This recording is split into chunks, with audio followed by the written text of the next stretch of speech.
to Runner Guy. So this race will be between them to try and fight for the better seeding for each of them. They're both going to make it to bracket with the dropouts that have taken place in their group, but who will be seeded better, this race is kind of going to decide that between these two. Still will be entertaining nonetheless, so, but exciting. Yeah, for sure. JFM So we got a big chest in Mado's house. That is one of the kind of quirky, more uncommon flags, is that chest sizes do match content. So we'll see how that shapes what checks runners go for that they can visibly see. We saw a Goron bracelet already from that big chest. PsyMarth accidentally picking up a bush, which he's able to do now because of getting it.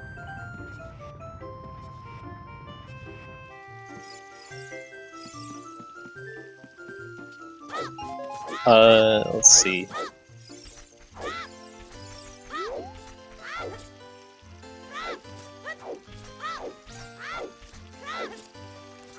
JFM going to a Kakiri shop. Interesting. Probably gonna buy some sticks. Yeah, it's normally I think normally often I see people just go here for when they're ready to buy the shield. Yeah. And then hop in Deku, but yeah, the sticks are gonna be helpful. They might be more helpful to buy at this point in glitched rather than accessible rule set. So Dark Dawn, yes, the logic does allow for some glitches, but they're very specific. They're specifically set. So there are specific set. I'll see about getting the allowed glitches in the complete rule set posted in chat. And as for Scarfunky, Randomizer, it takes all the items, puts it in all the same item places, all the songs, puts them all in the same song places, and then of course with logic, similar to Link to the Past. I'm not quite sure about any quirks of Link to the Past, but I'm sure other people in chat, or Asda, have been around for a couple Link to the Past streams, but I know that I am not quite experienced with Link to the Past.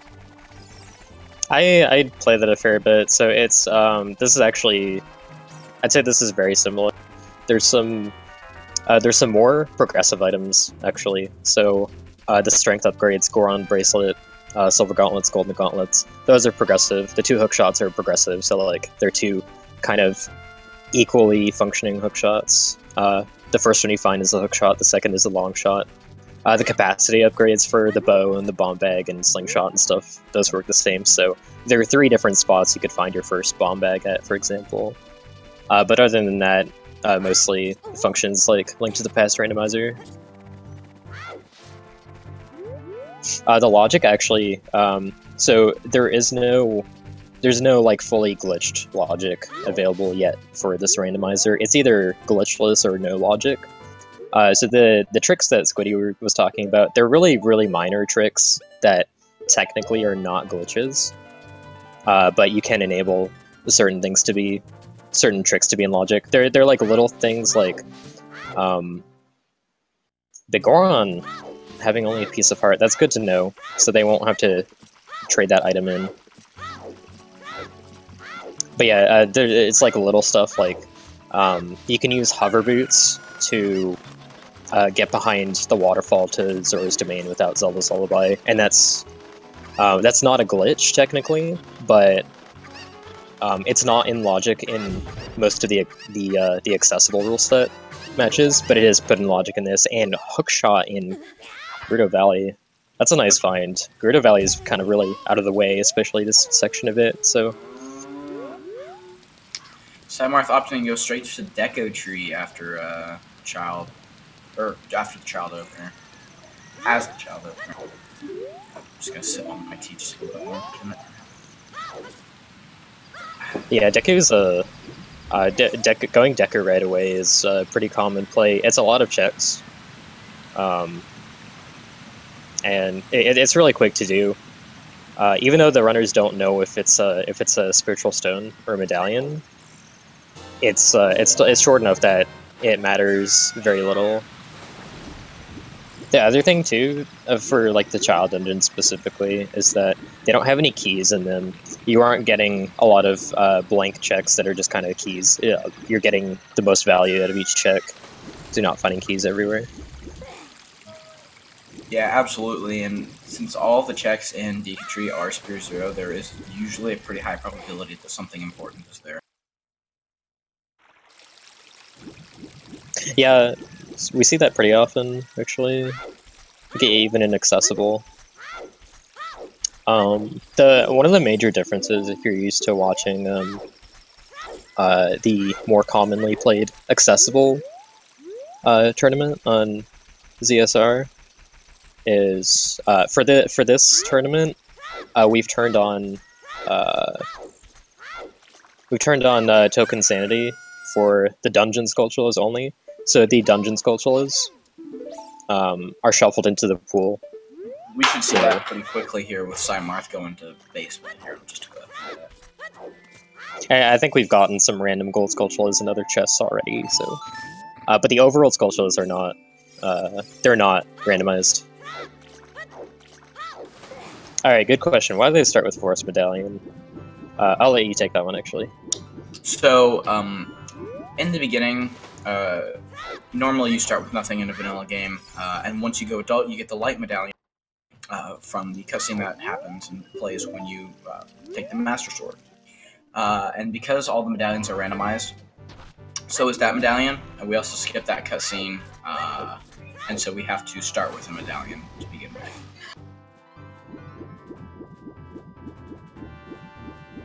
So where would you, where do you think, like what route do you think you would lean personally? Like would you go Gerudo Valley, like Hylia, like JFM's doing, or would you go Deku? I would definitely go Deku. I've taken a substantial lead in a lot of races by going Deku first. You know, you clear a dungeon, or immediately you get a lot of checks, all of which are substantially good. Just like, for example, here, PsyMarth has magic now, assuming this isn't an ice trap. Yeah, so he has magic now. There's just a lot of good checks, and you get either a medallion or a stone. Either way, I just think it's a really good opener. Yeah, a lot of other people think so too. So he had to do a bit of like a trick kind of a trick jump slash. It's a smaller frame window than I guess normal. Hitting that gold sculpture on the wall with his stick and not, you know, with the slingshot or weapon like that. So that magic, it's good that he was able to get that. One of the things that deters me a bit from going Deku right away in these settings is that there's the gold sculpture in the basement that's behind the bomb wall, and I kind of don't like not being able to get that, but it's only one check, so people usually find a way to route it in later, even so. Yeah, and in most seeds, you know, that check is never really needed, and so a lot of times it ends up just being skipped overall. But yeah, that is one of the detriments to going Deku. All right, JFM taking the owl to the castle. I think his time of day is actually time of day doesn't matter as much for him right now, I don't think. But yeah, so PsyMarth fighting Goma using infinite sword glitch, which is it really makes doing this fight in one cycle a lot easier than in glitchless, where you have to do a broken Deku stick setup to really be able to do that. Infinite sword glitch is a glitch similar to, you know, the name kind of explains it, where your sword swings infinitely, and this is tokened by the trail leaving behind the sword or the Deku stick when you walk. You can get this glitch by crouch stabbing and then interrupting that with a text box. In this case, PsyMarth used Goma's Navi text, and so by interrupting that crouch stab with the text box, the game doesn't ever actually set the flag that says that you have stopped swinging your sword and that you're no longer crouch stabbing. and so your sword just kind of swings infinitely. You can also pair this with a, I don't know, I guess more of a bug, or power crouch stabbing I wouldn't really call a glitch, but power crouch stabbing where the damage that your crouch stab does the damage value of the last full attack that you did. So in that case, PsyMarth jump slashed in that cutscene. And then since you get ISG with the crouch stab, that infinitely swinging sword does the damage of a jump slash, which is why you can kill Goma. So I believe it's only 3 hits, but ISG also stun locks Goma. Yeah, and Deku Stick Jump Slash. Deku Sticks are already twice as strong as the Kukuri Sword, which we don't have anyways because it's shuffled into the pool, but Deku Sticks are really strong.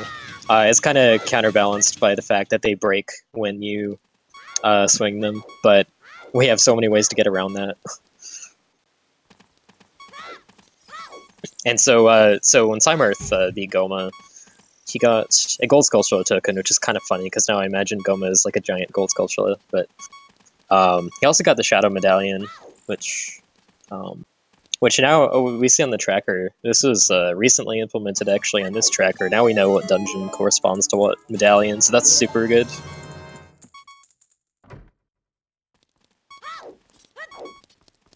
Shadow Medallion, along with Spirit Medallion, once you have those two, you'll get the item from the Temple of Time that is supposed to replace Zelda's light arrows. That typically, because it's locked behind 2 complete dungeons and all of the checks needed, or all of the items needed to complete those dungeons, typically we don't see anything too important in that check. But sometimes it has happened that if Mirror Shield will be there, or sometimes magic or something that might not be needed to complete either of those dungeons. Yeah, kind of. If there's a lot of items that are needed for a particular check, it kind of gets less likely that it has something you really need. Market is a foolish choice. So that slingshot game that JFM did, along with everything else in the market, is not going to yield anything that's required. The only major items that are possible to appear in a region that you get a barren hint for are extra upgrades for bomb bags and bows and stuff. So technically, you could find those out of logic and in a barren region, but it's not a great bet. There's going to be nothing else there that you need. You can find major items, but they will not be mandated to. They won't be way of the hero. I actually think you can't find any major items. Like even I don't think. I think if a region comes up as barren in the hints, I don't even think ice arrows could be there. That's what I've been told. I will look into that more. Did JFM check the altar in Temple of Time as adult? I think I saw him check it as child, which I guess that rules in what your medallions have to be. But I usually check it as adult, so I was kind of caught off guard.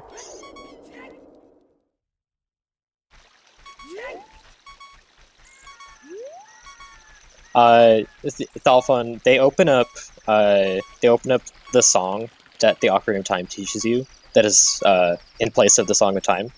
But we did see a hint from PsyMarth, I think, that, or maybe it was JFM. Yeah, we saw a hint that the Ocarina of Time teaches Serenade of Water, which opens up absolutely 0 checks. So yeah, the jewels are, the 3 stones are completely useless in this particular seed.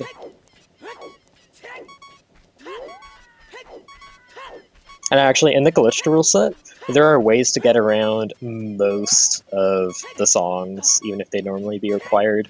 Some of the big ones that are really hard to get around are Zelda's Lullaby and, I guess, like Sun Song, if you need the one check that it opens up. Or Song of Storms. A lot of times Song of Storms crowded. Oh yeah, Song of Storms is a better example. I think... sorry, go ahead. Yes, Dotso confirmed that Baron Hints can hold non-Way of the Hero major. Okay, Dotso is the person that I heard that from, actually, so... yeah, he knows his stuff. Yeah, he's a developer, so I know if he does. I don't think we found too much of anything in Kakariko. PsyMarth found the Goron tunic. I didn't see where he found that. Are we sure it's the Goron tunic and not just Randomizer tunic colors? Goron tunic's on the tracker. That's what I was looking at. Oh, got it. I was looking at JFM. Alright, our tracker, Shadowstar tracker, Bleeding Blue 11, saying that was in the cow in Impus house. So yeah, I missed that. PsyMarth gonna be wrapping up Cuckoos. Oh, ZL at the windmill. That's really good. ZL's probably the worst song to not have.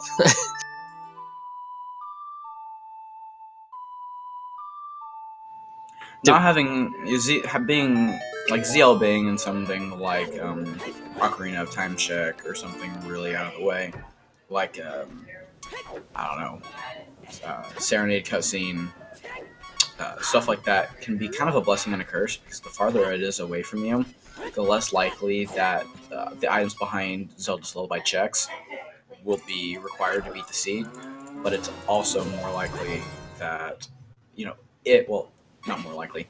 It is also that, if something is necessary behind ZL, that's a lot of time that you have to spend going and getting ZL. Yeah, like I said, it's probably the hardest thing to circumvent. So PsyMarth finding bomb shoes on the Cuckoos, so that puts that all explosives and logic. Yep, so you can buy a bomb shoes from any shop now, and also was able to check the Re-Dead Grotto and Kek.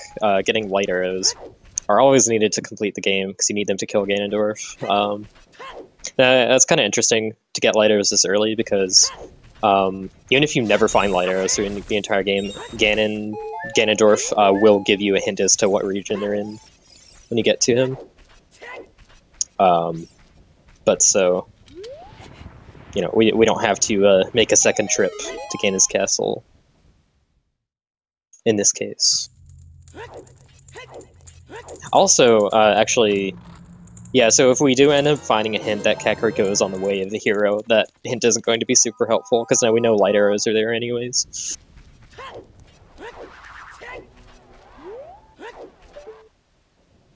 JFM is about to do a trick. Is that the weird egg? Yeah, that looks to be the weird egg. Right, okay. It could be the pocket or the adult one. No, it can't. That's the earliest item that we can get in the adult trade sequence is prescription, I think. Oh, okay. So that is definitely the weird egg. He used a if you roll into the wall and you see up on a specific frame coming out of the roll animation, it puts the camera kind of in the wall so you can see what the item is. You can also use that trick in the back of Lon Lon Ranch. So yeah, he's gonna do... Sorry. So the trick JFM is doing now, so it's called a hookshot jump. By getting a specific angle on this fence, and hookshotting on a specific frame and Link's stance change animation, it will launch Link with pretty high velocity into the air, and you can move just a little bit over and well-timed jump slash, just like that, and get up here without needing beans or long shot. Okay, and he gets the weird egg. He did this much faster than I saw him do in an earlier match. I think it was his match versus Runner Guy. He had a lot of trouble getting that hookshot jump, and was missing the ledge a lot when even when he did get it. That was for a bow, which he didn't actually end up beating because there happened to be another one pretty soon after. So he wasted quite a bit of time there. Got it much faster this time, so that's good. You know, a lot of practice there. Yeah, I wonder if he specifically practiced it after that.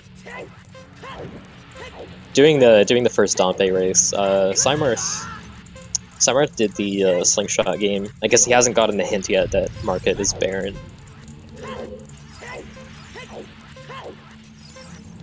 I kind of. Oh, PsyMarth is doing the night market check. Oh, he's doing the night market checks. We know this is not going to be anything.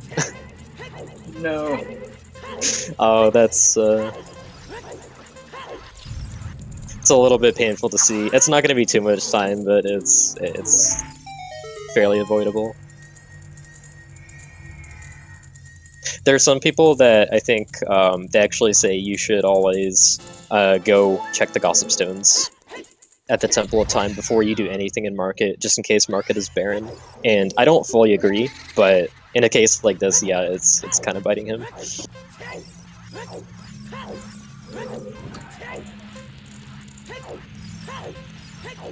Nothing on first Tempe, right? Safe Tempe. Numero dos, that's anything. I hate, like, I don't know, that the two Dampe races are such a time sink. Like, it's a minute plus each for 2 checks, but like you can't really not do them. Yeah. And it's like 2 minutes for Cocos, which I understand not doing that, but PsyMarth's gotten his bomb chews out of that. Is PsyMarth trying to turn butterflies into a fairy? Oh, okay. Yep. He did I it guess in his last race too, I believe. Just something quirky to do while passing time of day. Why is he passing time of day, actually? Oh, he must be... Yeah, he's gonna either chew damage boost or chew mega flip to the Zelda Lullaby song to skip the weird egg.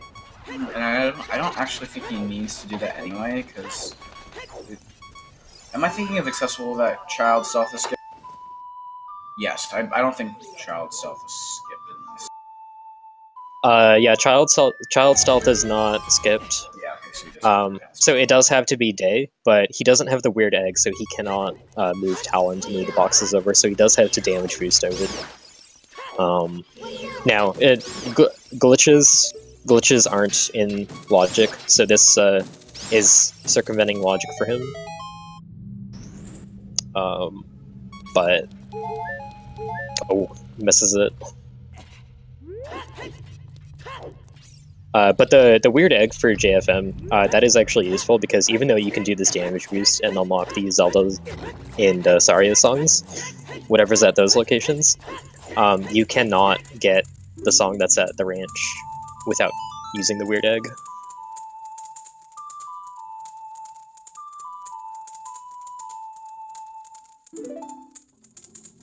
Epona song in the composer's grave. That's not too useful in glitch randomizer, because you can bomb hover over the fence to steal Epona without the song. And actually, for PsyMarth, the ZL check isn't actually too far out of logic, considering the fact that we know where Weird Egg is, and there are no other items needed to fully complete Weird Egg that PsyMarth doesn't already have. He has Bomb Chews, which means he can get to the Bean Salesman. The door time's already open, so he can go adult, and theoretically he could collect the Weird Egg right now, glitchless, but... So it might not be too bad of a decision to technically break logic here. I mean, breaking logic itself isn't really the bad thing. It's just that he might be missing out on whatever song is at Epona, but it's probably not a big deal. Like, we have ZL. That's the scariest song to be missing, anyways. But you raise a very, very good point that, as far as the both of us know, amongst both racers, that Weird Egg is in logic because of being able to get beans. JFM has the Weird Egg, knows where it is. Psy has the explosives to get the beans, but neither of them are aware that it's in logic. Yeah, Thalphon. Sorry. Yeah, so funny thing about the crates is that the trigger that sets them to appear there is actually touching the ledge in front of the crawl space. If you have touched it, then the next time you load the area, the crates will be there. It's actually not. You don't actually even have to go through the crawl space for that to be true. JFM trying to get that clip again. He failed it last run, his last race as well. It looked like either he didn't practice it or it didn't quite pay off. Sorry, what was that? Was that the clip into the shop at night? Yeah, it just would have been to get a shield. Yeah. Having a shield would be really nice for him. It's a bit more important in glitched rule set. Oh wow. He just used the see-up camera trick to see through that wall and sees it's a big chest. So there's a major item in there of some kind.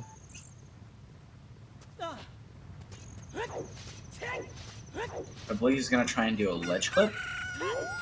Oh boy, this is interesting. Yeah, because he doesn't have explosives. So See the ledge clip done.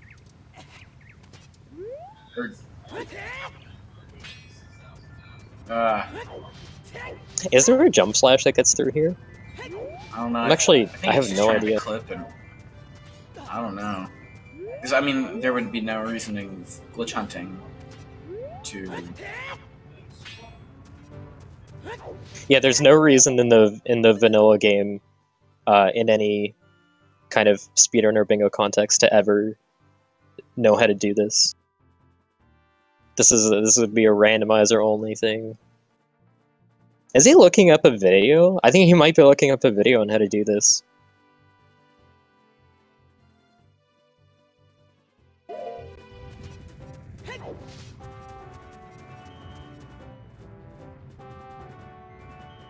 This is a fair amount of time to spend on one check that like the thing is, you know you're gonna get explosives at some point during the seed. I feel like Death Mountain Trail is not too far out of the way in general.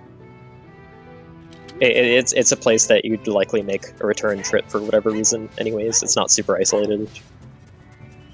But he sees this major item, he really wants it. This is a characteristic that we've seen before with JFM. Primary example is with the bow with his race against Runner Guy. He spent probably a good 10 minutes on that. That would have I don't remember quite how close that race was. It was close. It would have changed the outcome of the race. Okay, so that is the race I'm thinking of. Yeah. I like how we're just like giving him a lot of crap for that other race now. It's like at this point he might not live that down. I'm sorry. But it is an interesting point, I think. JFM, if you're watching this in the future, if you're watching the VOD, we're sorry. We still love you. Okay, so he exploded Goron Link with the bomb flower here. That's the only way he can do it, because all he has is strength. I really like what he did with it. I never thought of this myself. I think what he did was he cornered the Goron like between him and the wall, so that no matter which direction the Goron decided to go, because like the Goron normally runs directly away from you, right, when it sees you. But like I think he cornered it to where Goron Link was gonna run away from him in both directions, so he just kept spinning in place. This is probably not new to other people, but I haven't seen it before, and I really appreciate it. JFM just went and grabbed that bomb flower to open up the link between Lost Woods and Goron City. He missed the first bomb, so he went back up to those bomb flowers, even though he could have just used the bomb flowers that were on his side of the which I thought was a little bit weird, but... I thought you were going to say a link between worlds for a second. Hey...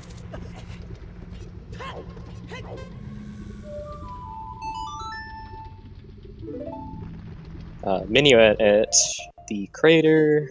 JFM did a Navi dive into Azora's River. Very easy trick to set up. To get hit without the scale. Throwback Thursday to 2012, any percent. Oh yeah, I guess the optimal route doesn't do that anymore because of GIM, which I'm not gonna go into because that's a giant rabbit hole. It's also not allowed in the settings stream. Right. Yes, pot contents are consistent in this game. The things that are random are bush contents and rocks.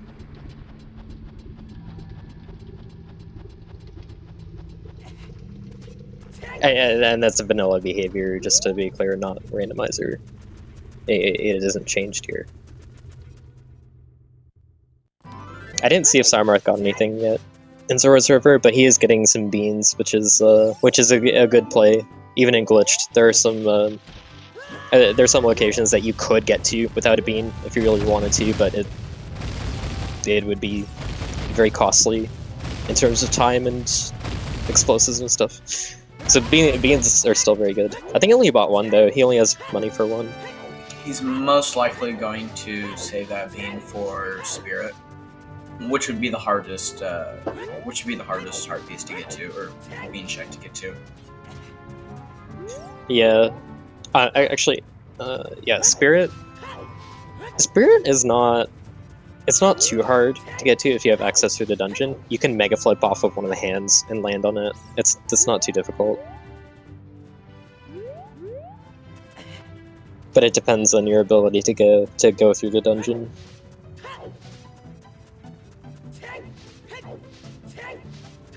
So PsyMarth, after doing all the Zora's River checks, taking the Coco up through here. That's one way to get past the waterfall, and so that flying the Coco behind the waterfall is in logic in these settings, but it's not in logic in inaccessible.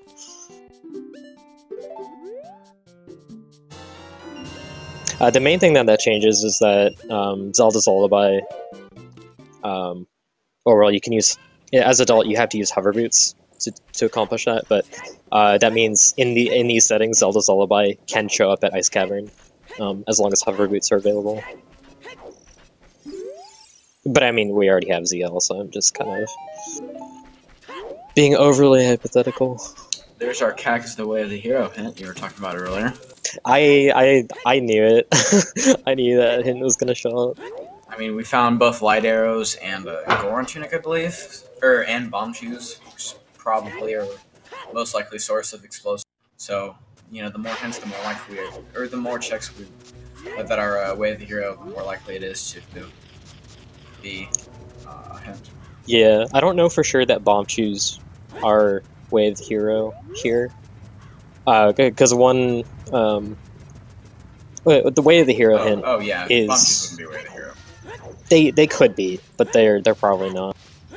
Way of the Hero hint means that there is an item in that region that is absolutely required logically to complete the game. No getting around it. So if there's an alternate source of explosives anywhere, like in a similar sphere to those bomb shoes that you can get without those bomb shoes, then the bomb shoes can't be Way of the Hero, for example, because there exists a logical route in which you wouldn't have to get them.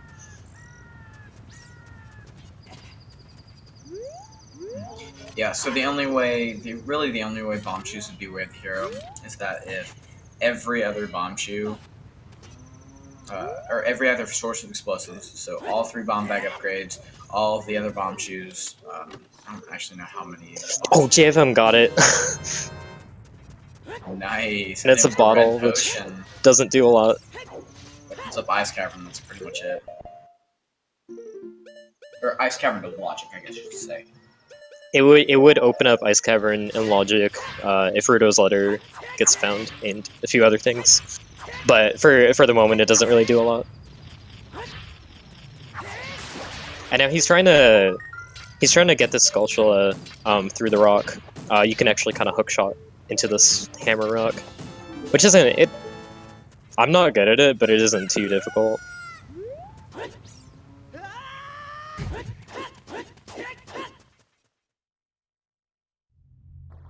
Psy finishing up the Zora's Domain checks. JFM heading into Dago's Cavern. I really want Psy to go... Oh, Psy was going for a clip here. Actually, he's getting to... He's trying to go to the Lake Hylia portal without the scale. I did not know that clip existed, actually.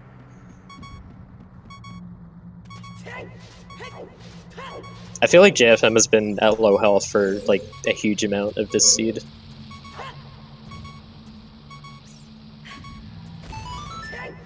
Well, at least he didn't randomize the sound effects. Or else we could be weeping every single time he...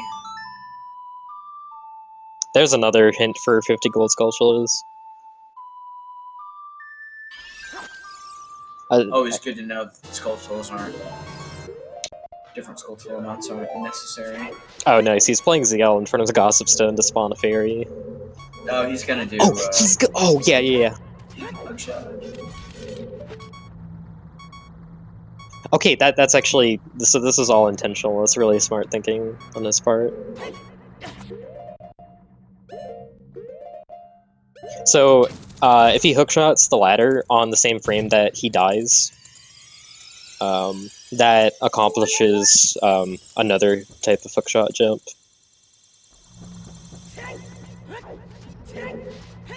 And with the fairy, if he does it correctly, he lands on the bridge like you just saw. With the fairy, he revives himself. It's like the Ocarina of Time equivalent of zombie hover.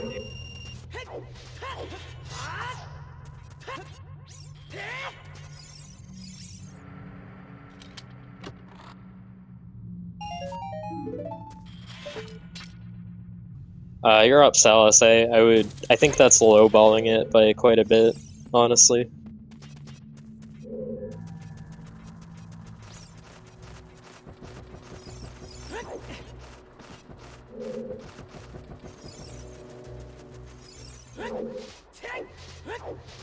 So this lets him get to the bomb bag chest in that area early. But one other thing it does is it skips exploding the staircase, which means that this Skulltula that's at the top of that staircase is going to be much easier to get. There's our second magic. We now know where both of the magics are. Both of them are on gold Skulltulas. Okay, so he's... I'm not sure why he's doing that. Oh god, that gave me anxiety. Oh, never mind. Okay, yeah, he was just doing a setup to side hop onto the stairs. I think your stream might be just a little bit behind. Alright, let me refresh.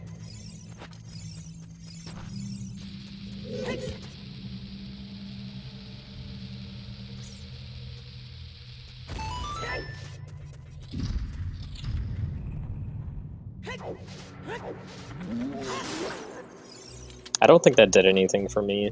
Maybe I'm just reacting to things slowly.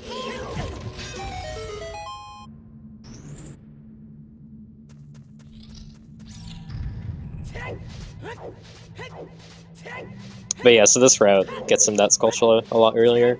I think we've seen some other matches in this tournament where that Skulltula behind the staircase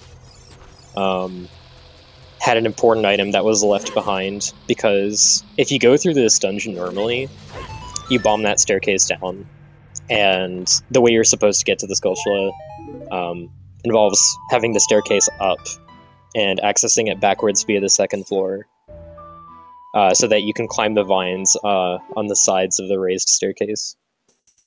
Yeah, we've seen items such as Iron Boots, Megaton Hammer.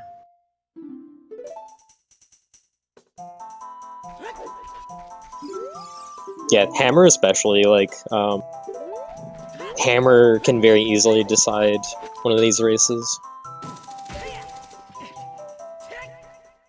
Alright, JFM going into Forest Temple. I really hope Psy goes adult soon, because I want to see him check the altar. And I hope he checks the adult one. I prefer that one, but I guess technically the child one's faster. But the adult one gives you more relevant information. You don't really care what stone's where, but which medallion is where does matter in terms of, like, unlocking songs and stuff. JFM's either gonna see what checks he can get in Forest, or he might just ledge clip straight into the boss room. In Glitched Randomizer, like to just do the boss key skip and beat Forest if I'm in here, whether it's a medallion or a stone, because it's so fast to get to the end. And Phantom Ganon always has an item. He can't have the key.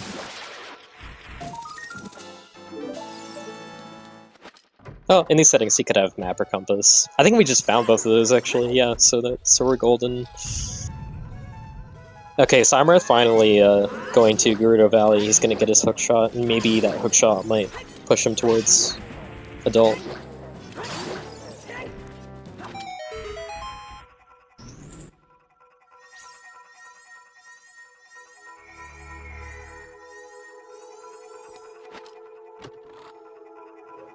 PsyMarth picking up his first long shot.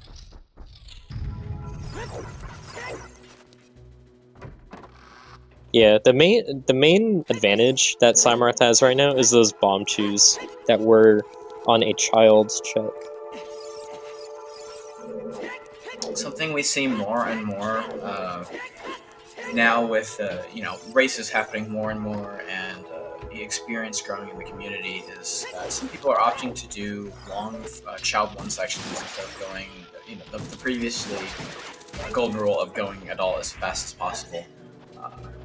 Simply, I've heard reasons all over the place, ranging from, I guess the most common one I've heard is, once you go adult, there's so many things you can do as adult, so many dungeons and so many checks, that you forget about all those child checks and you can waste a whole bunch of time because how important is there.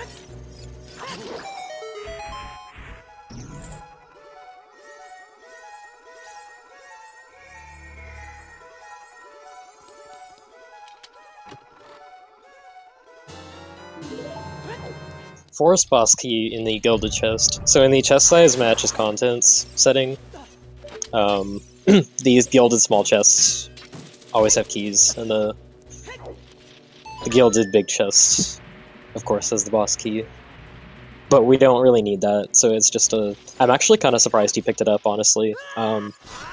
Forest boss key is like not even really that helpful as a convenience, because you do the boss key skip out of bounds anyways. JFM getting his bomb bag. Okay, so that evens things up a bit in terms of explosive. Definitely. Bombs are probably in general more useful than bomb chews. I mean, you can find bomb drops, you have to go buy bomb chews. You can also pick up bombs, which means you can get ISG off of them. Yeah, true. A mobile source of damage, is invaluable, especially in English Rando. Yeah. So actually going back to the point of, like, adult versus long child. In Glitch Rando, I think I tend to prefer going adult earlier because you don't have... Because of Weird Egg being shuffled, you don't get the Zelda song check chain for free. So, ISG stands for Infinite Super Glitch.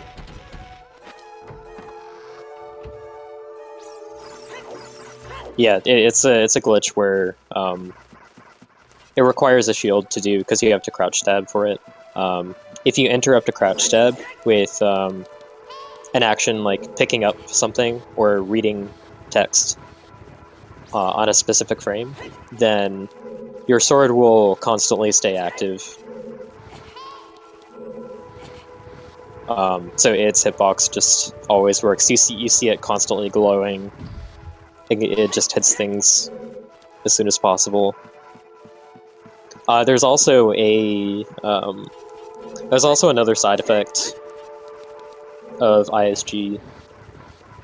There's a thing you can do with it called hovering. So one property of sword swings in this game is that you can't fall off ledges while you're swinging your sword. So if you have ISG, you actually cannot walk off a ledge.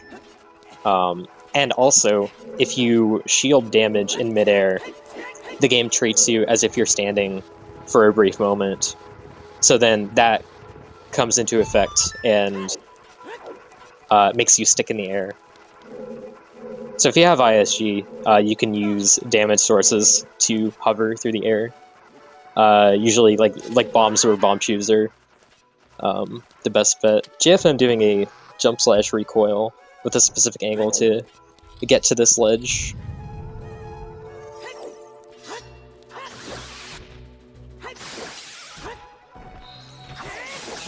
But yeah, ISG is really useful. It's banned in glitchless and accessible. Benjamin, not necessarily can't fall at all. You can still fall if you backflip off of the ledge or something. But you cannot fall off of the ledge. Yeah, you can't walk off of ground without a jump that you initiate yourself. Technically, it's like a side hop, a backflip. Those will make you fall. Just walking won't. Oh, I think he already got the item in the floor master room. So getting knocked up like that isn't the worst. But he's climbing back up. Is he gonna try and? Is there a hookshot jump that works here? I don't think there's a hookshot jump. I know there's a bomb boost, but that needs hover boots though.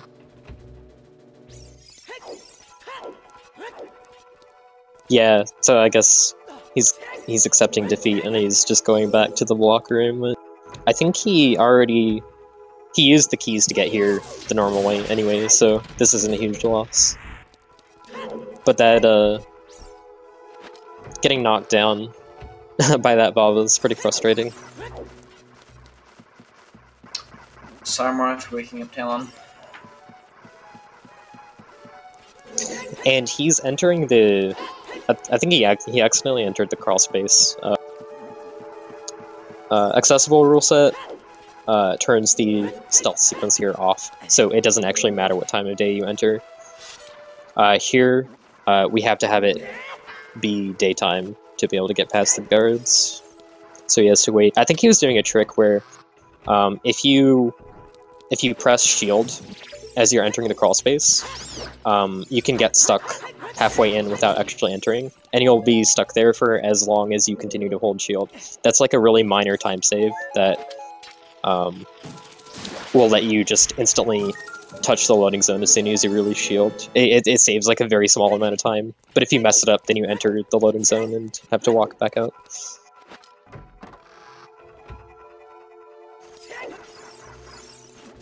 He already checked it and reset without saving. Okay, I think I missed something on Psy's end, then, if that's the case.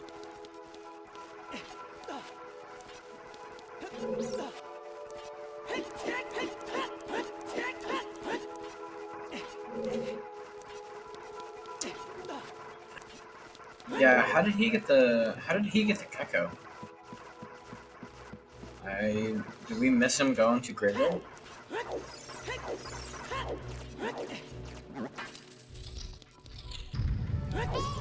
Oh, maybe.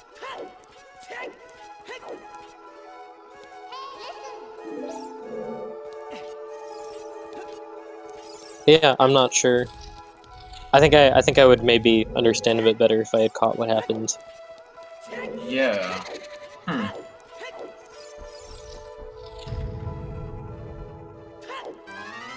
He might have saved the game at some point before entering the crawl space the last time. He might have saved after it hatched. Saving this game's really quick, so it would have been easy to miss. But anyways, so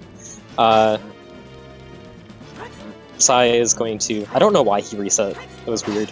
But he's going to go to Lon Lon Ranch, and we'll be able to see which song is absolutely hard-locked by that weird egg.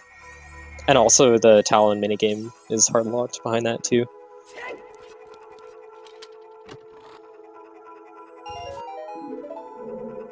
I think that was a good Stalfos fight from JFM. I wasn't paying too much attention, but...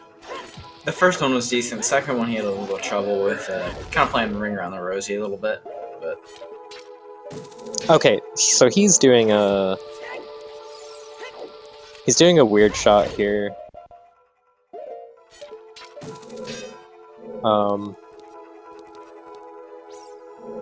Is he Is he in the... which room is he in?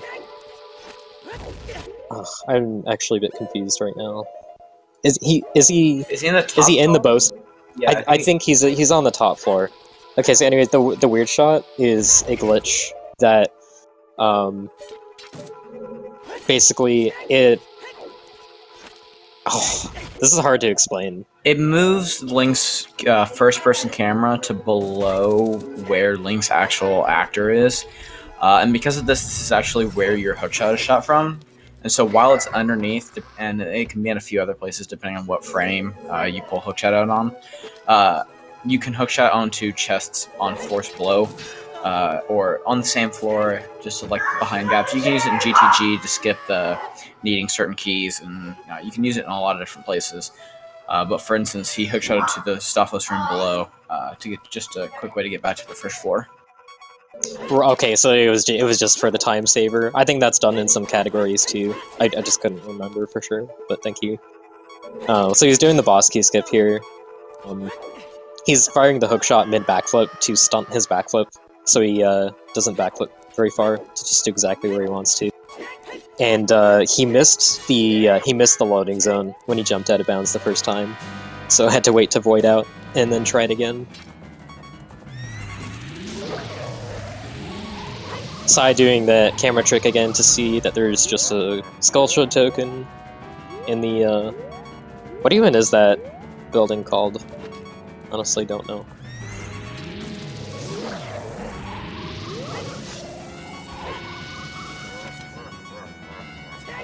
I think it's called.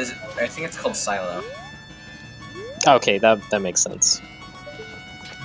I could be wrong. Yeah, Silo. Oh, no! That's not a... taken down by Fanagan. It's not the biggest of deals in terms of time loss, but no, in Nasagi you can actually use the hookshot. You can also use the hookshot on Bongo Bongo.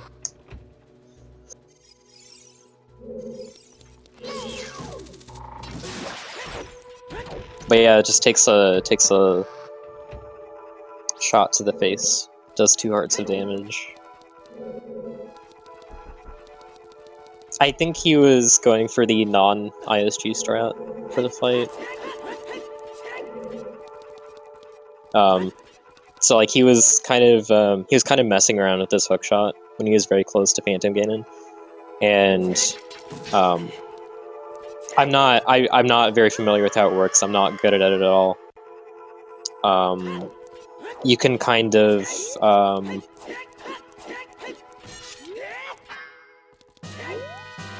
you can kind of knock down Phantom Ganon as he's getting back up from taking a hit. Yeah, there's a 2-frame window when his when you can still hit him, and like in between different invincibility. You know, there's one because he's done taking damage, and then there's another invincibility. He has invincibility when he's in the air from just normal sword damage. And so there's a small 2-frame gap in between there, and you can crouch stab him in between that gap and stun lock Ganon. Yeah, so it lets you... I think it lets you basically one cycle despite with only Master Sword, which isn't possible otherwise.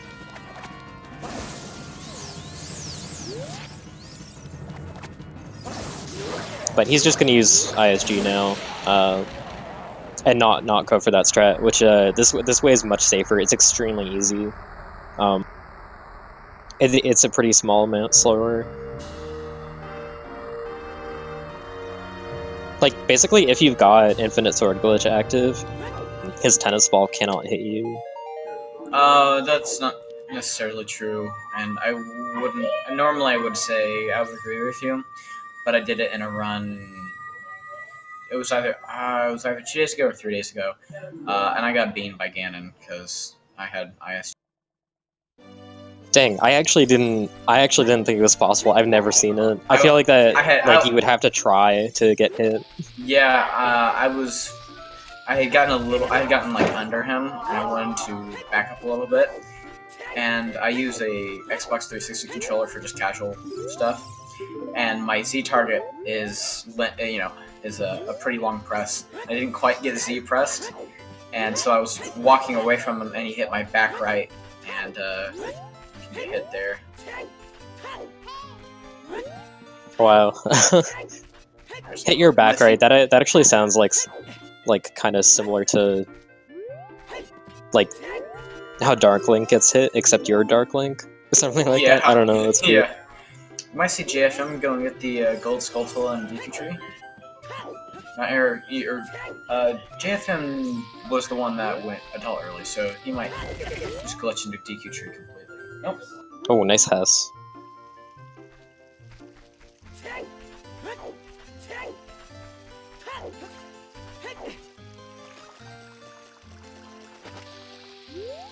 That is a fast method of travel that I am not going to explain unless somebody really wants me to.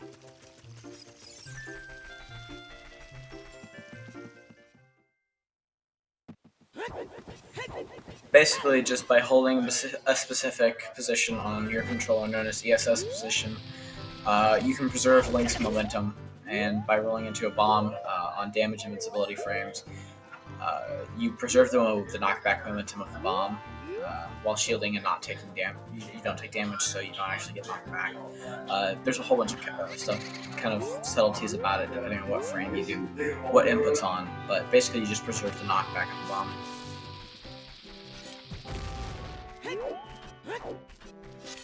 This game is super complicated with the way a lot of stuff works. It's pretty insane. Yeah, the community around glitch hunting is absolutely just... It's dedicated, and there's so many people doing it, and there's so many absolutely genius people doing it. Just stuff I can't even begin to understand. Hesses are nice for fast travel in general, if they're allowed. But they're pretty hard to do. So let's see. I've lapsed on attention on a few things, but so Requiem I think was at the ranch, so that's hard locked behind Weird Egg. Forced Temple had the Spirit Medallion,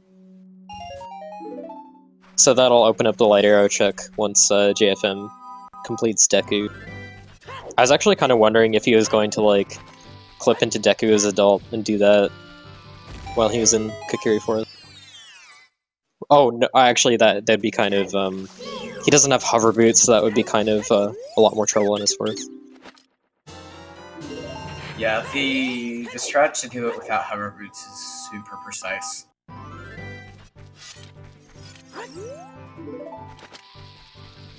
Whenever I'm doing like bingos or stuff like that. Oh, nice bomb hover over the like Hylia. That was smooth, man. I actually never thought of doing that for some reason. But that, I mean, it's just a minuscule time save, and it uses 2 bombs, so it's not usually. He only used 1 bomb. It was only 1? Yeah, because like you don't have to get a full hover. You just have to get enough height to do 1 backflip onto it. Fair enough.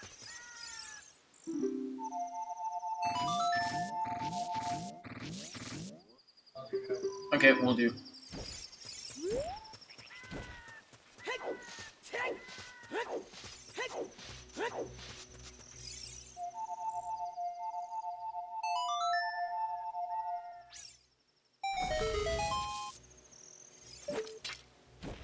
Alright, Sai's getting the key something mask. I don't remember what it's called.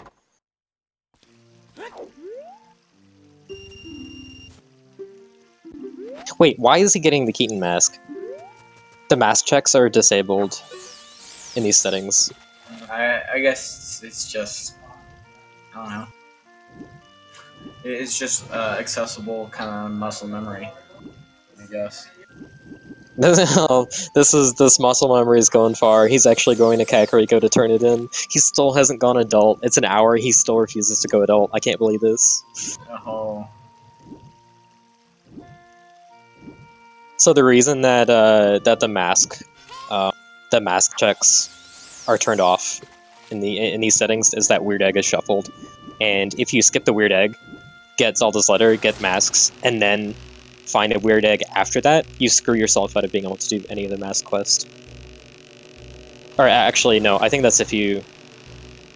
Sorry, no, that's if you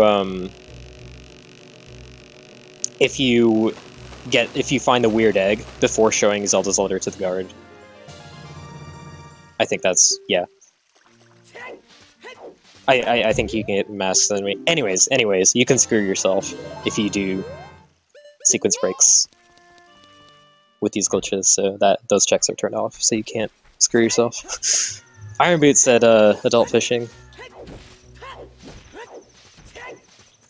I believe that puts Water Temple in the logic, except for Morpha,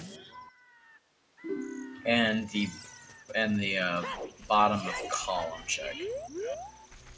Yeah, that check requires Zora Tunic to be in logic. Either Zora Tunic itself or the Giant's Wallet to buy one. But that's just one check in Water Temple. Actually, Psy is doing the Skull Mask check, which is going to turn up nothing, and this is a bit painful to watch. Maybe, like, I feel like... I feel like this is the kind of thing that if you know that the Skull Mask check is turned off, you would remember halfway through. Maybe he did just remember, I don't know. But I feel like this isn't the kind of thing that you... This isn't the kind of mistake you make if you know that, so maybe he just isn't aware of it at all.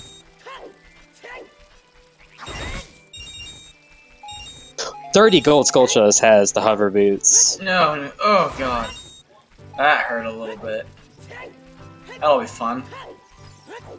Which, we don't actually need those, because we can do things to skip them, but, hover boots make a lot of skips a lot easier. We can more than likely expect these runners to go for that, especially since Spirit Temple. Hold on. Oh no. I have a tab hold open from my last race that had Spirit Temple. We don't actually know. So, okay, anyways, according to our tracker, Psy has already gotten 20 Skulltulas. I think he's already checked that reward, so he's actually pretty close. So that he's in a super good position to get those.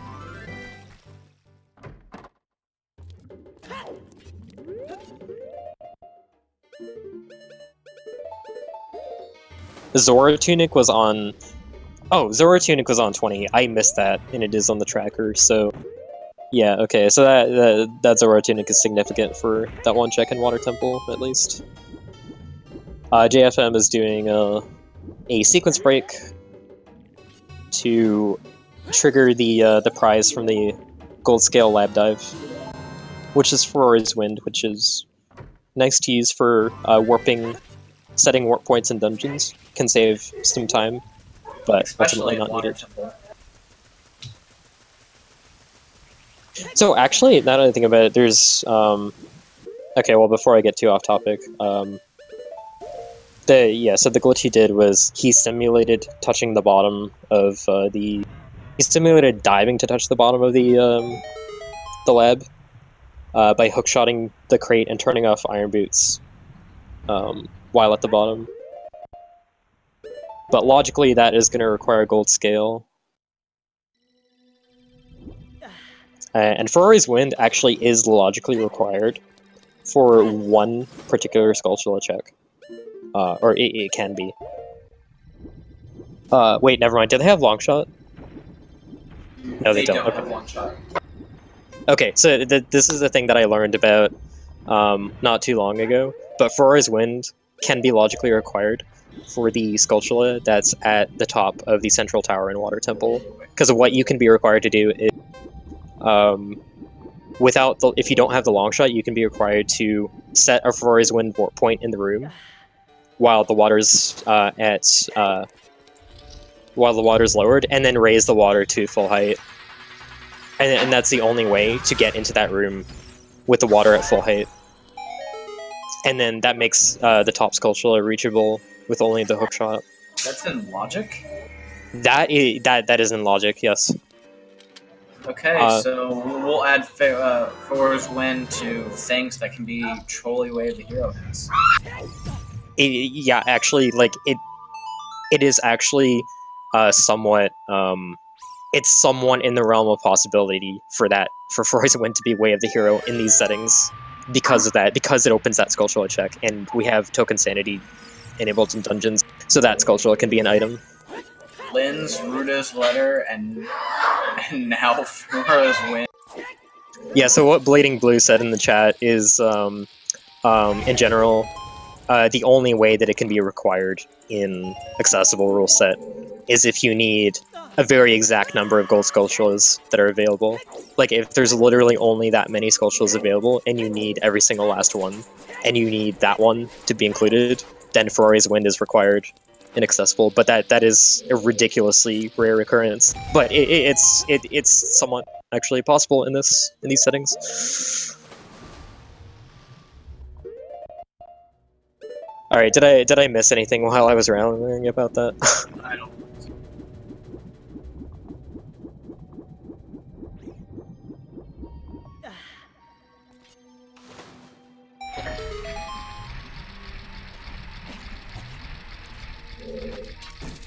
Okay, JFM going for the 1F Skulltula. I don't know what else to call it.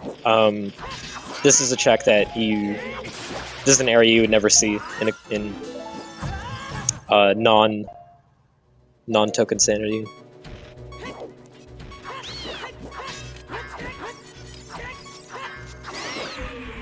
Water Temple is probably the dungeon that's the most different between the two types of settings that we use for the different tournaments. Just because of the Skulltulas. The Skulltulas are pretty unique. Yep, so Sai is doing the Skull Mass check, which is not going to be anything.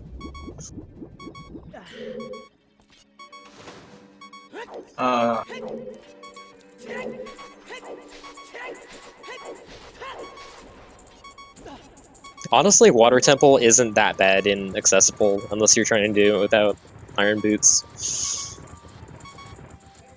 Or if you're trying to do it while your hearts are low. JFM is like the king of low hearts in this seed. Actually, though. Like I think it might be because he's probably been skipping a lot of the small chests. I've seen very differing playstyles based on whether people actually pick up the stuff that's in the small chests or not. You know they aren't going to be major items. They're going to be stuff like hearts and bomb drops and just rupees and odds and ends like that. So a lot of runners try and save seconds by skipping as many as they can. LMAO. Nice. I see you found your brethren. Yes.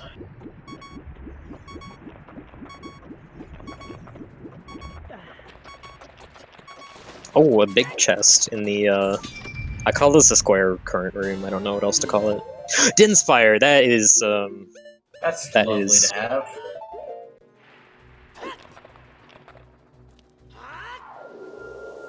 Ooh, he's setting Forest Wind. I thought he was gonna show off Din's Fire. I was got a car right then.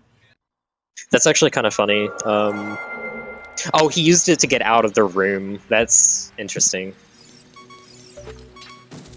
I guess that's faster. Interesting. Is it called Dragon Room? Oh, okay, yeah, I guess. I don't know. There are multiple Dragon Rooms. There's like one of the rooms on the way to Darklink has like 4 or 5 Dragon Head statues, and you have to keep lowering and raising them to get through the room. Wolf was got out a slingshot. Thank you for the update. I swear I'm actually looking at the screen sometimes. PsyMarth getting Song of Storms from Saria's check. Oh, that's another, Okay, Composer's Grave is a Skulltula token, so we don't need to light those torches. Yeah, that'll be nice.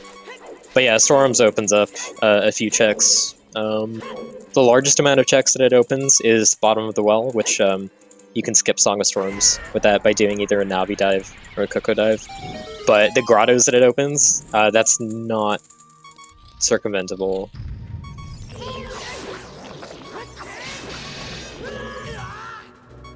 So, kind of interesting. Like, the two vastly different routes we've seen. Sai is still a child.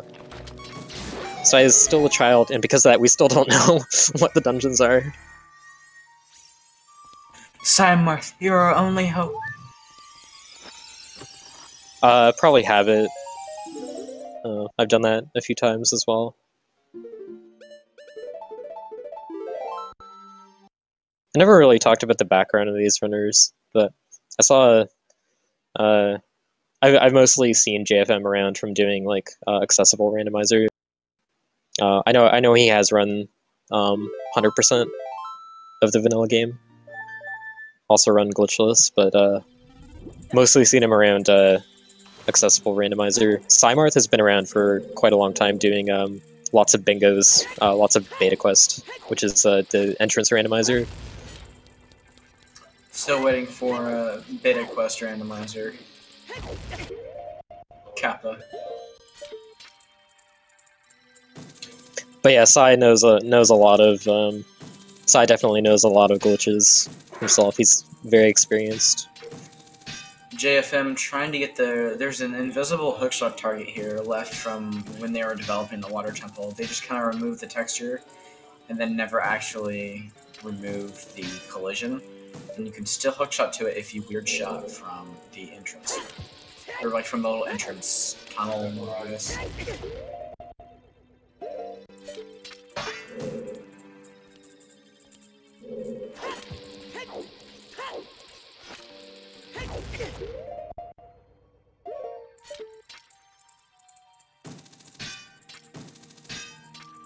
Yeah, the HUD element works on all consoles no matter what. It's probably just muscle memory. For some tricks you have to pause anyway, and so you might as well. PsyMarth has a big chest in tunnel. Or in maze. Right, tunnel.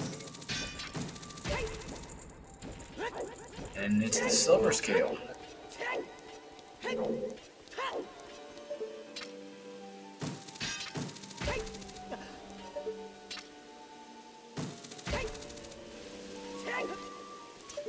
PsyMarth is gonna do a a bomb chew hover over to the hammer that's normally locked by Megaton hammer.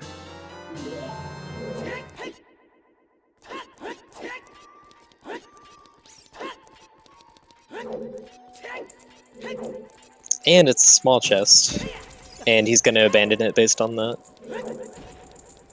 If it were a big chest, or if he were to go for the small chest, he would have to either save warp out or hover back out. I believe there's also a method to Hess in that room, but I'm not quite sure if it works as child. I just realized JFM actually needed that. He needed that Dinspire to be able to get into Central Tower without a key.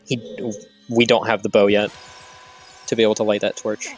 Otherwise, so that's convenient. All right, so looks like he did a setup or some, probably not even a setup, but he got that bomb shoe to kill that Skulltula. And seeing it's a key, and keys are very easily skippable in water. And nice VC crash. Yep. Shoutouts to Wii Virtual Console working exactly as intended. I believe I believe we have to restart the race.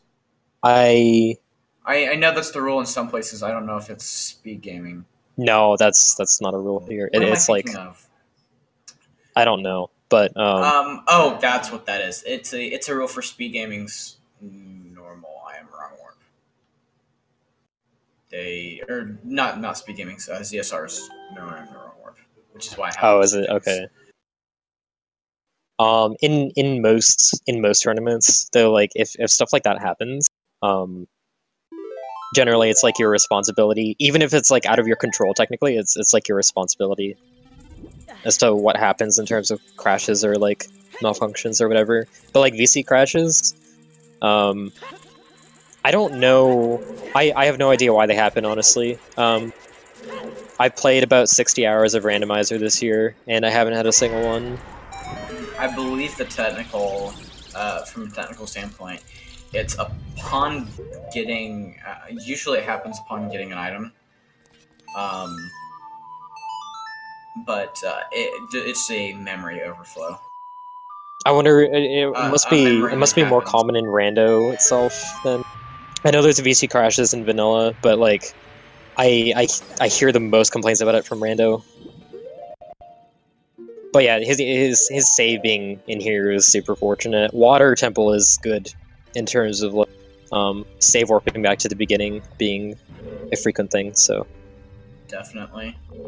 Oh, he's going for Central Tower check with only 3 hearts, so he only has 24 seconds on the timer. I'm not 100% sure if he can do this. Probably. If he can do this, props to him. I mean, but... it's probably possible. It's not easy. The shell blades are so annoying. He's gonna have to go. Because it takes him 5+ seconds just to float up. Yeah, he's resetting. Oh, okay. So the thing is, like, I think you could actually kill all the enemies on the timer and then die, and then they'd be dead the next time you go through the room. But yeah, that is see, this is why you pick up small chests. This is exactly why. I'm in the pick up small chest camp, personally. Where do you stand on team always buy a shield or team never buy a shield? I buy shields pretty rarely in accessible, and I buy it pretty often in glitched. So I actually in accessible, I usually don't buy a shield unless my wallet is full, because I guess like the logic there being, if my wallet's full and I keep finding rupee chests, they're going to be wasted rupees, so I might as well buy the shield. But there's also the chance you'll buy one as well, so it like varies. In glitched, like you really want your shield. One in the Fire Temple, I caught. Is that Shadow Temple? Fire Temple? Side checks the. They have a tendency to move through the text boxes pretty quickly with fast text. I think Shadow Temple has Kakiri Emerald and Fire Temple has Bronze Ruby, and I didn't catch Sapphire. Okay.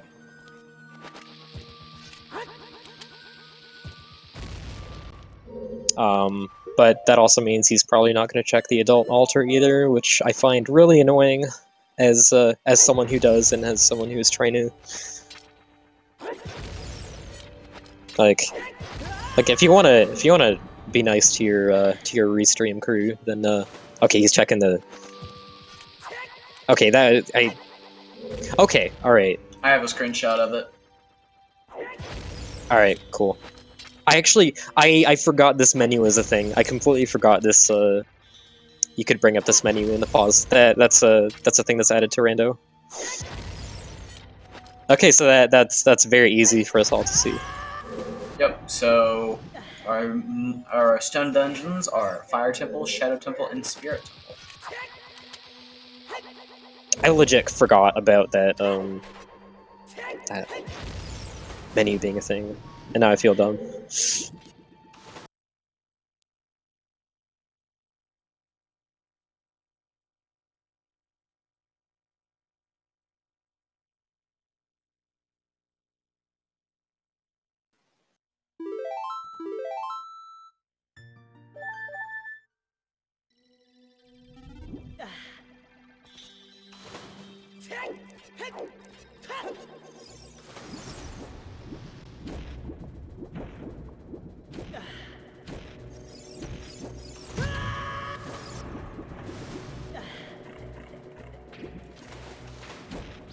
God, I love how much extra time it takes for you to recover from getting hit when you get knocked into the air.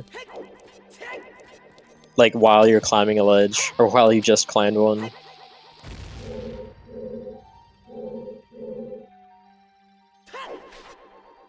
Okay, yeah, okay, he's trying to side flip hover. He doesn't have choose equipped, but he's going to pause in the middle of his flip and see.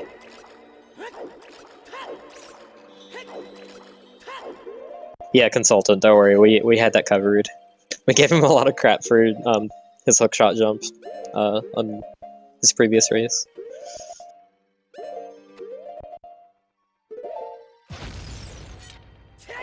Not because I meant to, just because it was relevant to what was going on, that's all. An hour and 20 minutes in, finally, he's adult. We'll see whether or not, I don't think this will be too good for PsyMarth, but... Yeah, I feel like he's quite a bit behind. I don't think child checks were as kind to him, and he also spent like a billion years getting Skull Mask for no reason. Yeah, that'll definitely come to bite him in the end. But... Okay, so JFM, these side flip hovers that he's doing with bomb shoes, if you side roll and then do a side flip, which is basically like a diagonal backflip, which has its trajectory influenced by your side roll. If he does it on a specific frame, it'll go like it'll go kind of the specific distance that he needs it to for the explosion to still be able to hit his shield, but for him to also cover a good amount of distance. If you ever one day decide to learn door time skip, you'll be very familiar with those different kind of less common types of flip.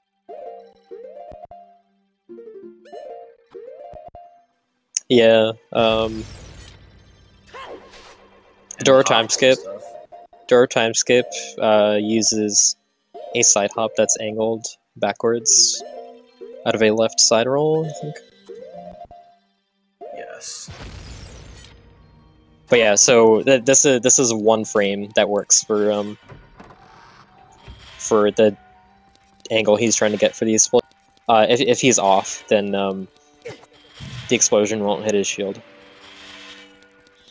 I'm pretty sure.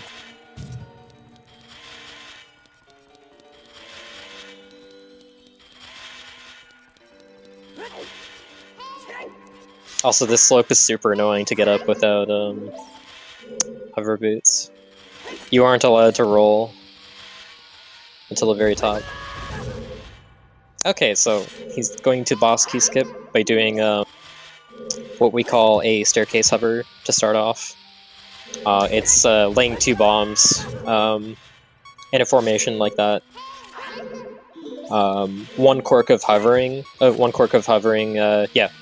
is that a single backflip worth of height is not enough to get you to stay up in the air. If you're too close to the ground after doing a hover, the game will actually snap you back to the ground. So you have to quickly get two backflips worth of height in most cases, unless you're doing hovering off the edge of a slope or something. So he's going to do a staircase hover, and then the next thing he's going to do is, what he's trying to do is do a new thing called a ground clip. Actually, are you more familiar with how that works? I'm not. I know of it. It's fairly recent. I believe there's a... I thought he was trying to... I didn't think it was a ground clip. I just think he's trying to... Yeah, because... He's definitely trying to... Ocarina of Time... Yeah, it is, huh?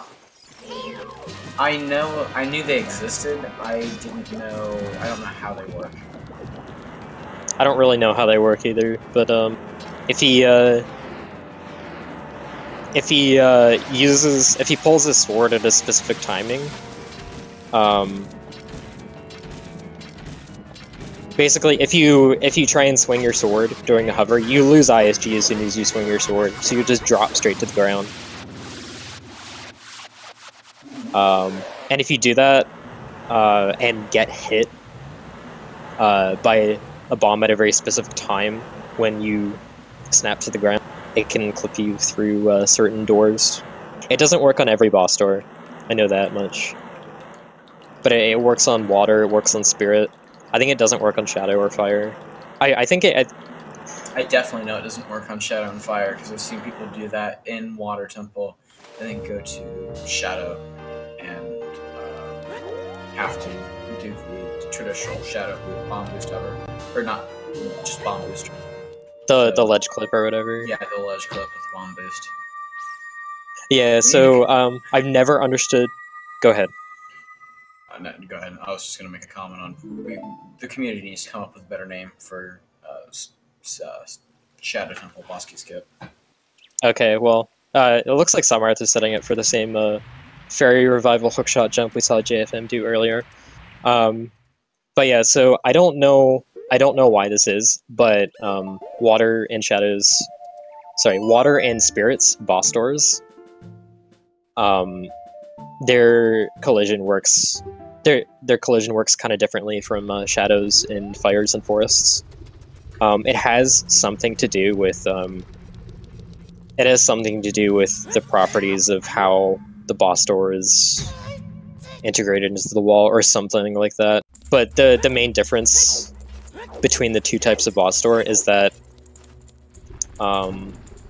if you hover high enough for the water and spirit boss doors, you're also able to jump slash straight through the tops of the doors because of how the collision works with the door related to the wall, which I don't understand. But basically that works on water and spirit, and it doesn't work on shadow and fire, and I don't actually know why.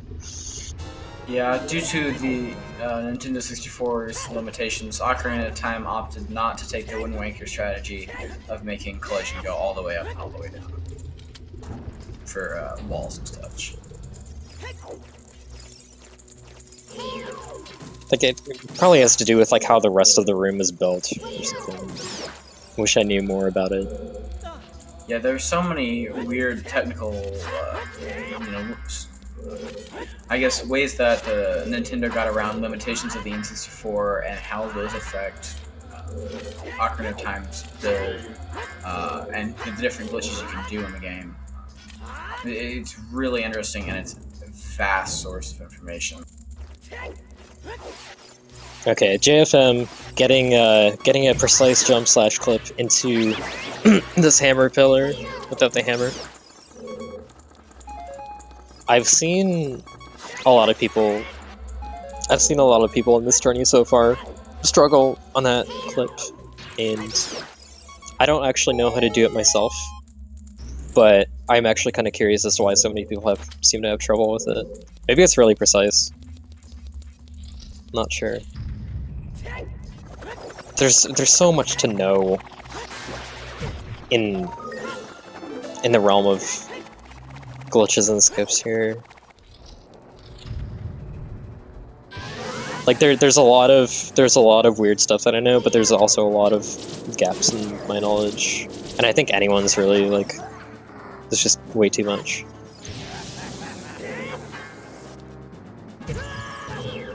That's the second green rupee I've received. Both runners have their green rupees.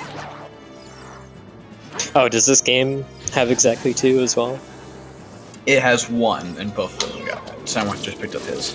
Oh, okay. I was thinking of Link to the Past. Link to the Past has exactly 2.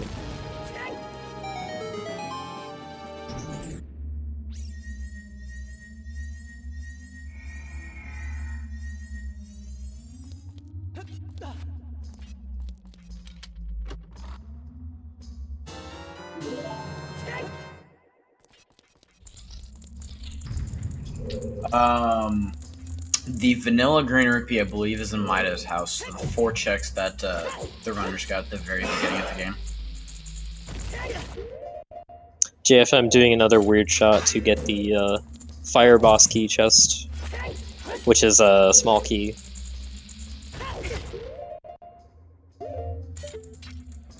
This is actually a strat used in vanilla to get the boss key without fighting the flare dancer.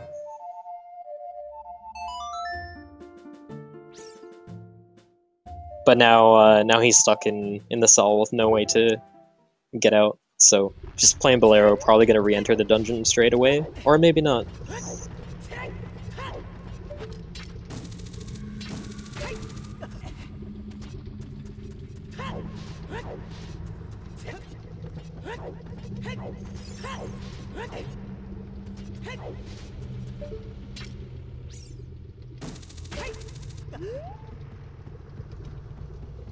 Oh wow, I never considered the fact that making certain dungeons their Master Quest versions would actually change the item pool.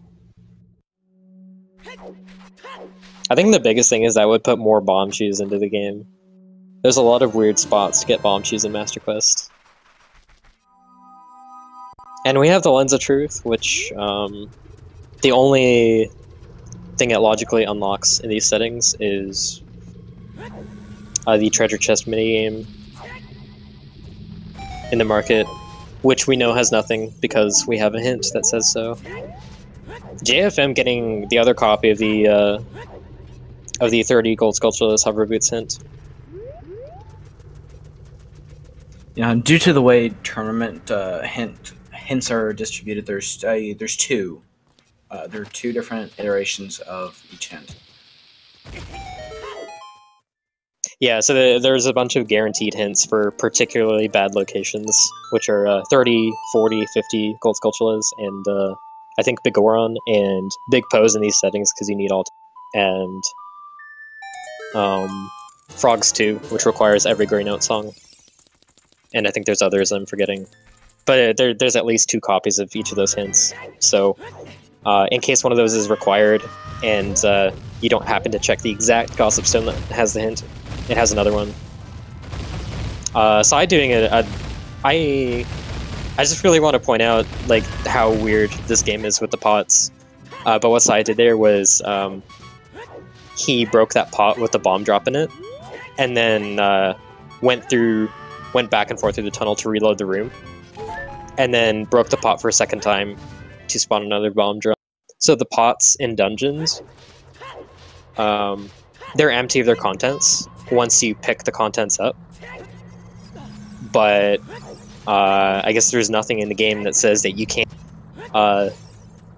break the pot to spawn one copy of its contents, don't pick it up, then leave the room and come back and break it again. I just think that's super weird that that's how it works.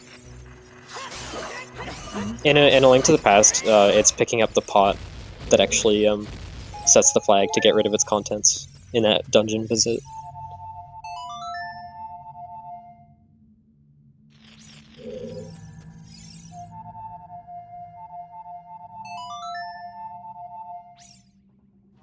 The other day, watching a randomizer,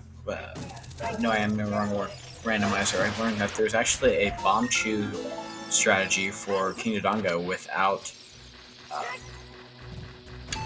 Goron Bracelet and without Bomb Bag. Without Goron Bracelet and without Bomb Bag.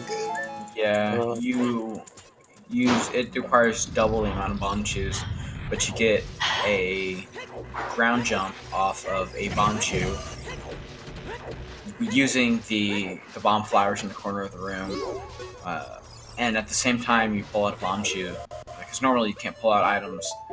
I'm not quite sure how that works, but then you just activate the ground jump with the bomb chew in your hand, and you just jump it straight into his mouth. And apparently King Dodongo recognizes bomb chews as explosion collision as well. Yeah, okay, so you use a ground jump to get enough height to get him to eat the bomb chew. Interesting.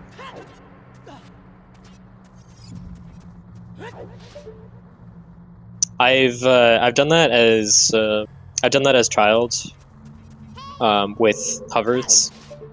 You need like a pretty precise hover to get in front of King Dodongo to get the necessary height to backflip it at his mouth and get him to eat the bomb chew. But yeah, I guess with the ground jump you can do it without a hover. That's probably a lot easier.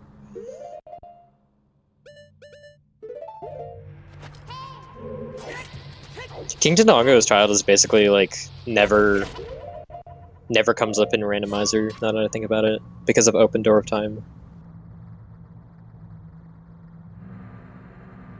Why is he weird shotting here? Is he... What can you do here? Yeah, what can you do here that wouldn't just be accomplished by... Oh, he's trying to look at the chest behind that bomb wall.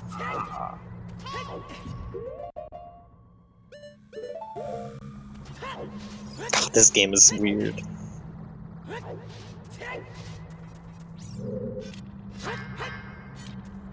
Okay, now what's he doing? Is he doing a setup to light the eyes with bomb cheese? Yep, he is. That's totally what he's doing.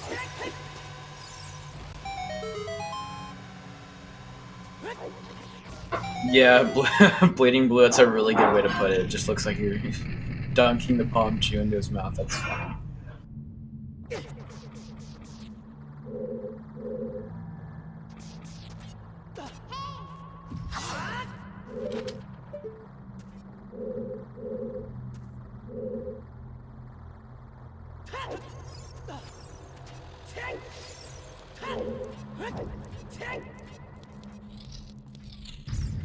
Psy finally getting around to a lot, just kind of making his rounds of the adult checks that we've already seen. JFM's doing DC, which we've already seen Psy do. That's pretty recent, I think, actually. Actually, wait, hold on. Yeah, I just realized Psy did an adult thing before JFM did. I don't know why that didn't surprise me earlier, but yeah. Alright, okay, so it looks like he's gonna hover into the double magic fairy fountain.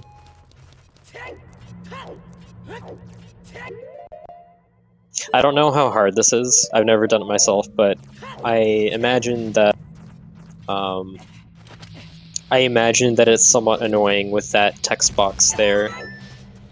It's like when it says check on the A button, there's like a there's a thing where Navi examines it and is like question mark. Oh, JFM, please don't die. I thought maybe the text box might buffer that explosion and make it hit him.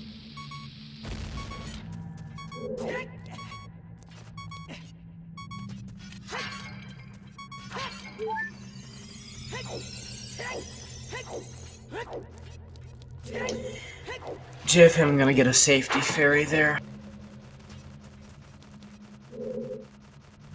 Neighbor's Love at the wrong fairy fountain.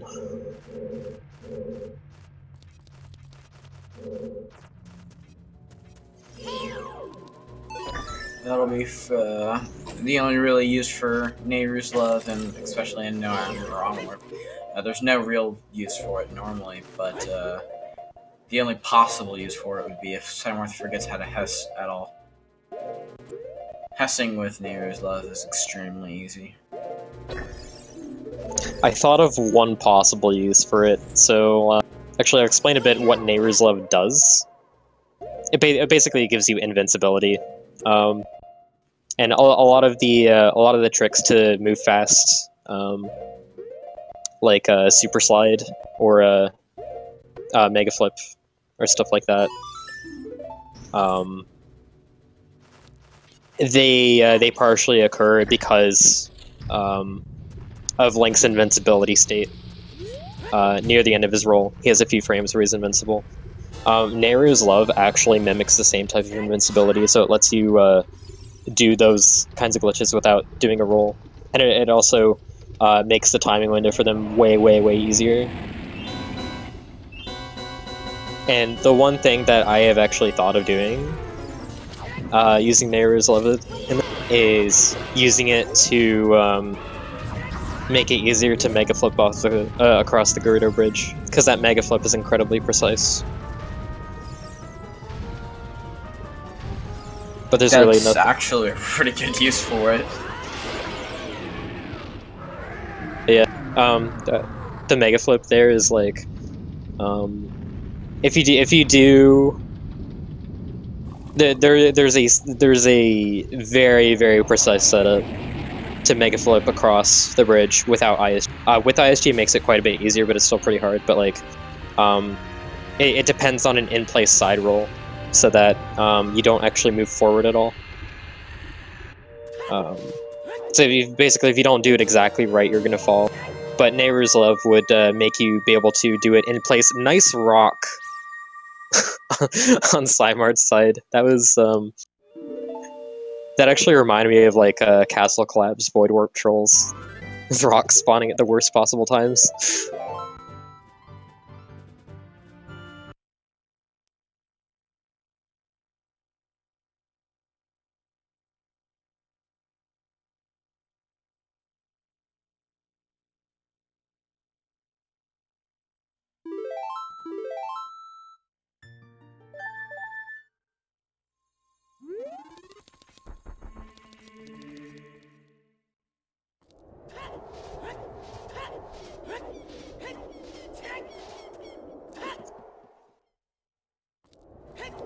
Yeah, about the sculptural tokens in the pool.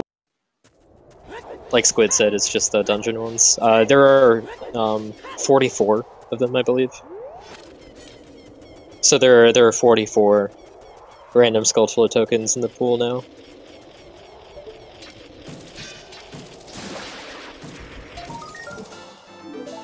PsyMarth picking up his hover boots. Oh yeah, those hover boots that we've known about for quite a while.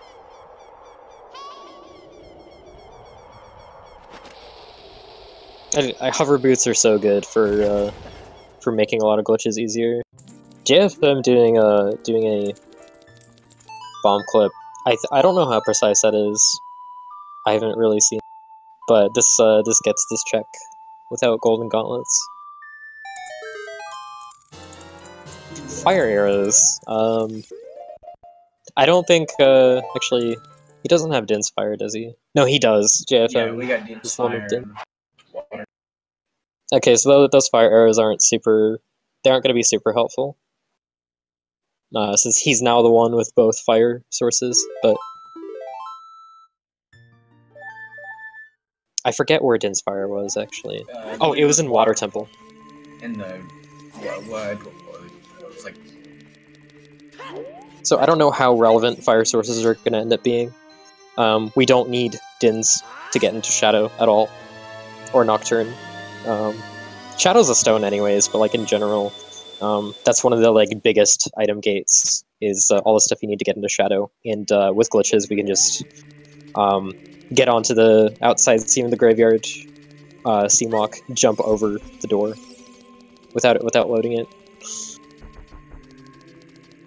But fire might be needed for some other checks. Okay, did Psy not see the hint? Okay, I think he's remembering that Market is barren, so he's not doing chest minigame.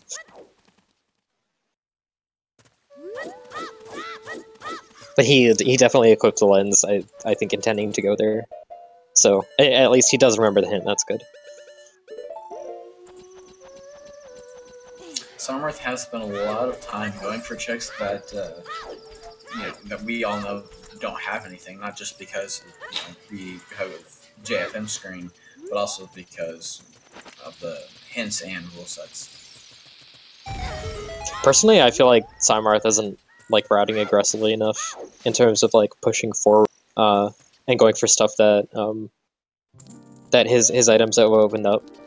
Definitely, he's been doing a lot of overroll checks, especially as child. This is his second time as child, after spending an hour and 20 minutes in his child one, not even 20 in his adult one. He could definitely be clearing out dungeons. Yeah, it was just kind of my personal opinion as a player, but everyone has like different ways that they like to do things. But I like as the way we've seen this seed fold out, JFM, I would say is a fairly strong advantage with what he's done. Like the biggest medallion he's missing is Deku. He's missing Deku over PsyMarth, and that is super easy and fast to clear. Okay, PsyMarth doing a trick called Blank A, which is a version 1.0 only trick, but because all randomizer ROMs are 1.0, it's there's no issue with using it even on VC. Okay, that's interesting. He used it to open his chest underwater. I did not know there was a thing. I didn't know the Blank A made you... Wait. it does weird stuff to Link's collision, and I don't really know fully. Oh, he must have intended to do it for that. There's no reason to do blank A for like the bomb shoot check that you normally do in vanilla, because like in vanilla speedruns, particularly any percent no, I am wrong warp. You do this 1.0 glitch called blank A. It's like I don't know how it works. You like throw a deck note and try and enter the crawl space at the same time. Yeah, you interrupt crawl space with throwing a deck unit. Okay, so the fact that you activate the crawl space state without actually entering the crawl space, and I think that shrinks Link's hitbox to where he just passes through certain stuff. So like you can clip through a corner where that like dirt mound is really easily, and go out of bounds and just swim to the bomb shoot chest. That's like a super useful thing in speedruns. But here, you're almost never you're rarely gonna be here without explosives. I mean, you theoretically could be, but we have explosives, so there's no need to do that for that check. But like, that's super interesting that he decided to use blank A to get the underwater chest. I did not know that was the thing. He also does have ZL, so that's also an interesting decision to use it for that. Does blank A displace? Does it just like displace Link's hitbox away from the water, or does it not apply water physics? Because I know it's often used to get to that. Like I'm not making a connection here.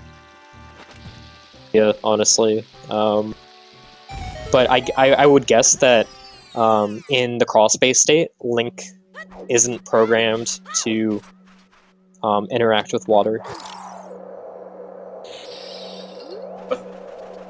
But actually, no. When you do blank A in a speedrun, you do hit water eventually. So like, I don't know.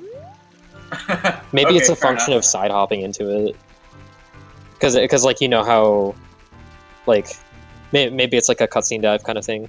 Similar idea. Yeah.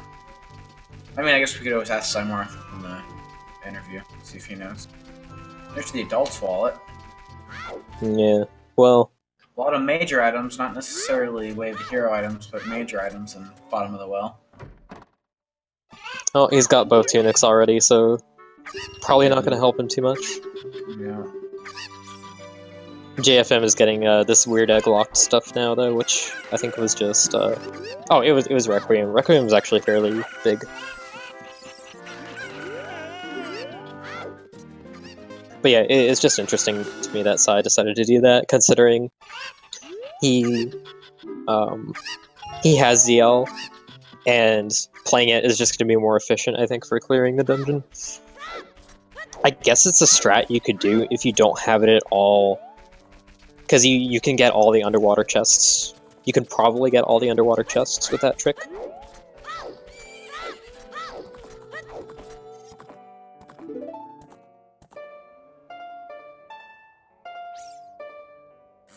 Okay, and he's going to, Oh, did he get the... Okay, well anyways, what Psy was doing was, trying to get the like to spit him at the Sculptural Prize, which I didn't see what it was. Must not have been anything good, I guess. I didn't see what it was, but like, if it's,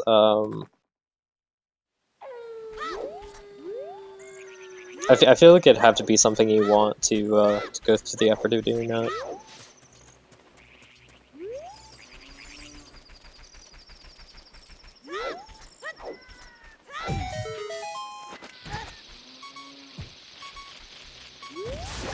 JFM putting some extra time into getting some Skulltulas here, since he's seen that hint for the 30 gold Skulltulas for the hover boots. Which again, we can pretty much skip, but hover boots help so much with glitch techniques. Makes a lot of things much easier to do, much faster. Honestly, like, having done bingos years ago, I take for granted so much the vanilla location of the hover boots, and just being able to break into Shadow Temple really quickly and get them. But in Randomizer, you don't know where they are.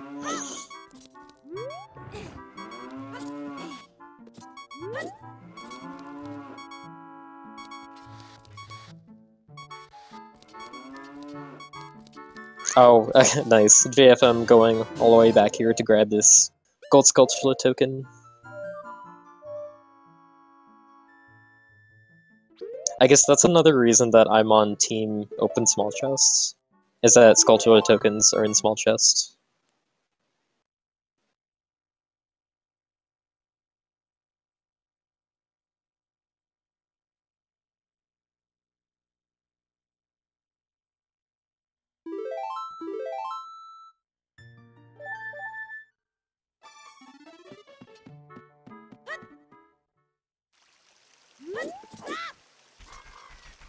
Alright, broken stick, dead hand shenanigans on PsyMarth's end.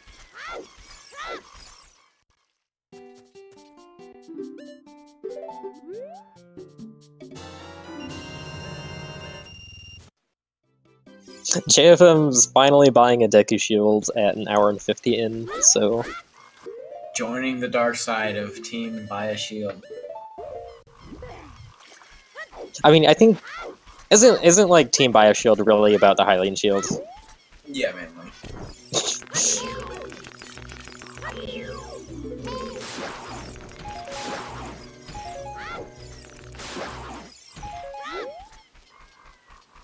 But normally it's because it's undebated. I mean, the Deku Shield is right there. Just do a rupee route. You know, one of the 6 or 7 rupee routes. Oh, the boomerang is in the basement at the bottom of the well. That's required. Mm-hmm. Yep. So that means he's most likely gonna go do Jabu Jabu's belly now that he has Ruto's letter. Yeah, Ruto's letter And being required logically, so it kind of points to that area, but not actually needed in this.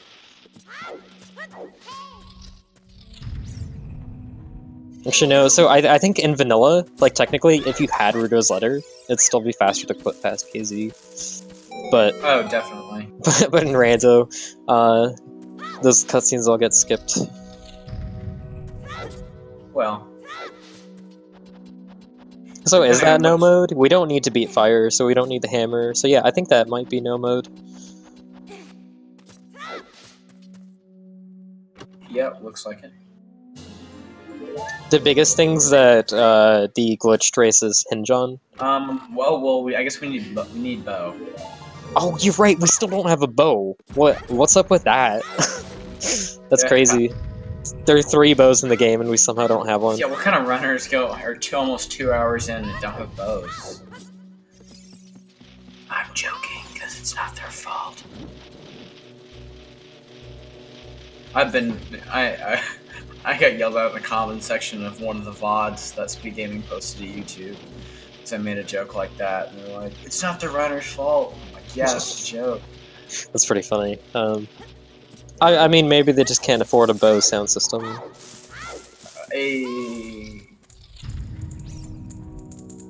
There are 3 bows because there are 2 quiver upgrades in the game. They function progressively in the randomizers. The first one you find is the bow, the second one you find is the quiver upgrade, etc.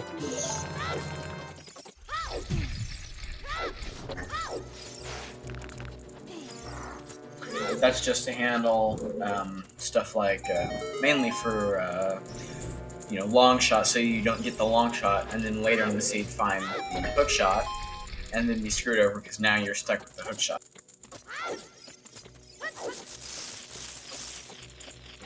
And it's also a lot easier to write the logic that way. I'm actually...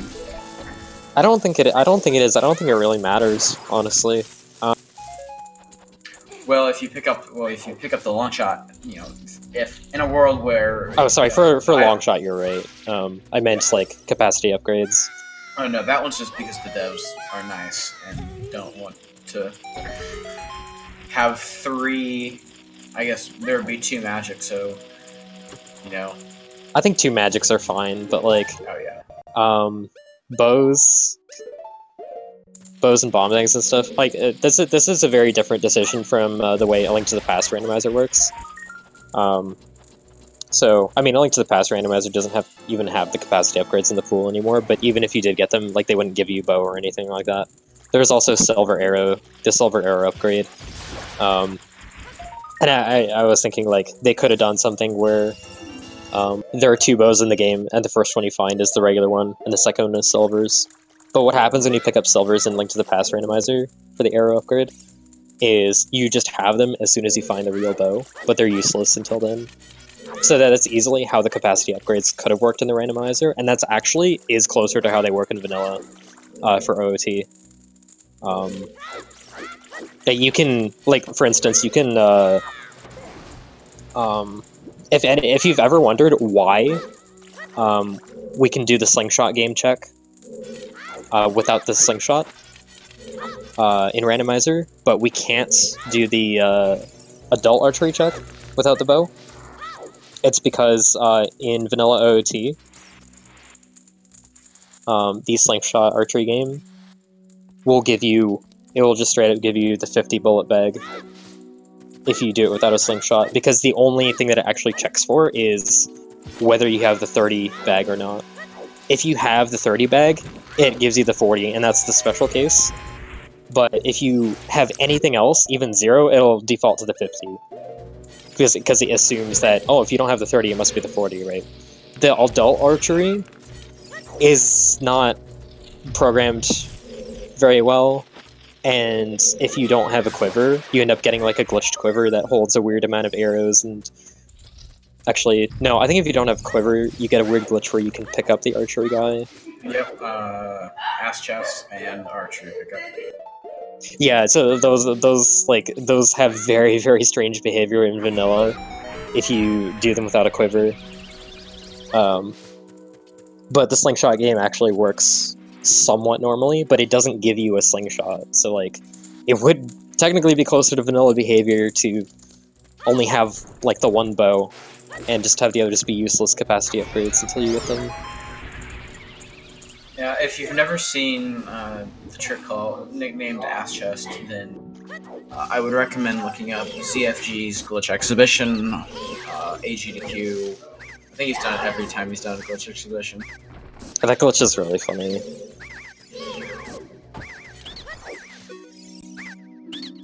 Like, basically, if you don't have quiver, or you have a glitched quiver, I think, when you do horseback archery and get the quiver reward, I'm actually not going to spoil it, but you can get some different things. The results might spook you. Depending on what version you're on, you might be on fire afterwards.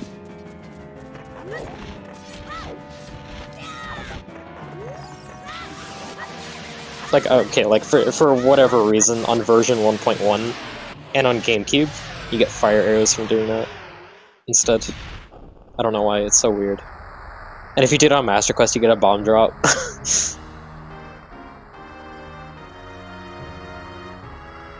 Which is like, I don't understand why it's fire arrows on 1.1 and GameCube, because GameCube is version 1.2. So they must have, like, started building it off the 1.1 ROM, and I don't know, I'm getting way too far off topic, I'm sorry. PsyMarth is he in Water as Child? I really need to pay more attention if he's in Water as Child and I'm not seeing this. Okay, so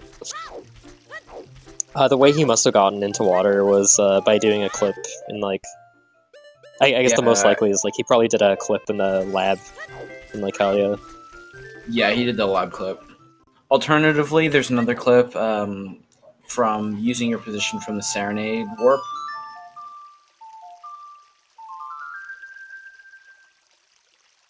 How do you beat Morpher without hookshot? Very carefully. Very carefully. If only he had Din's Fire, because Din's Fire actually can hit Morpha, and it's a really easy safe option. Ironically, Din's Fire is in Water Temple. Oh yeah, dude, it's the intended dungeon item. That's exactly. It's what the Water Temple wants you to do. I need there to be a ROM hack of OT where, like, Dinspire is is the dungeon item for Morpha's dungeon. You're supposed to use it to kill it. Water Temple is the first logical. There's the first dungeon.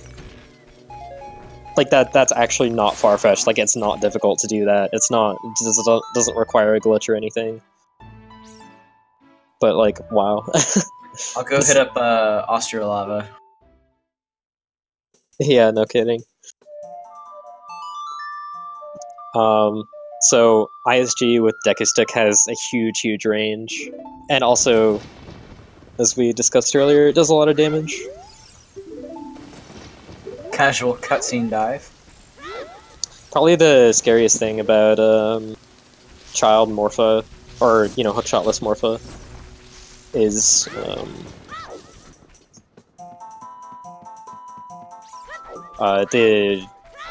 the fact that Tentacle can grab you.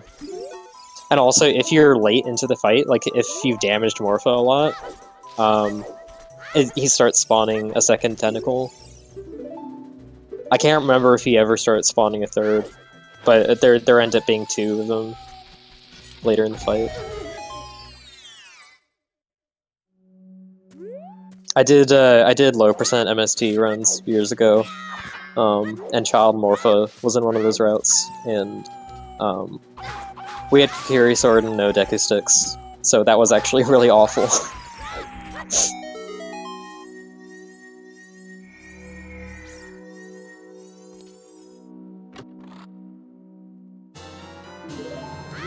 PsyMarth is trying to do a super swim. Oh, he's just gonna get it off the Octorok instead. That's neat. Yeah, so if you hold target and take damage to your shields while in the water, after you get the recoil, if you hold opposite of where you want to go and spam the Z button, you'll go through the water really fast.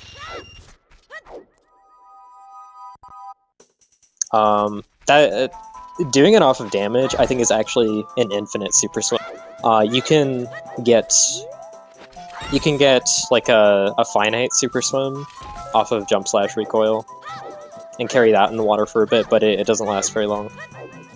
I think the damage recoil will last as long as you want it to.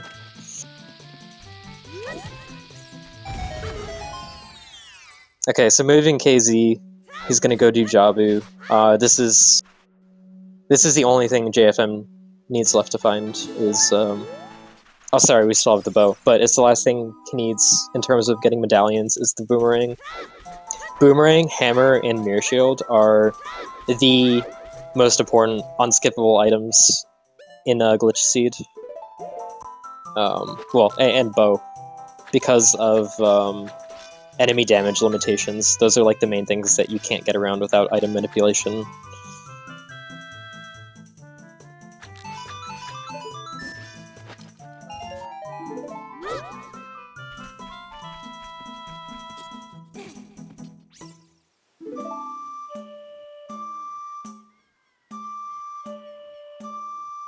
The infinite slash thing, or the early Zora domain thing.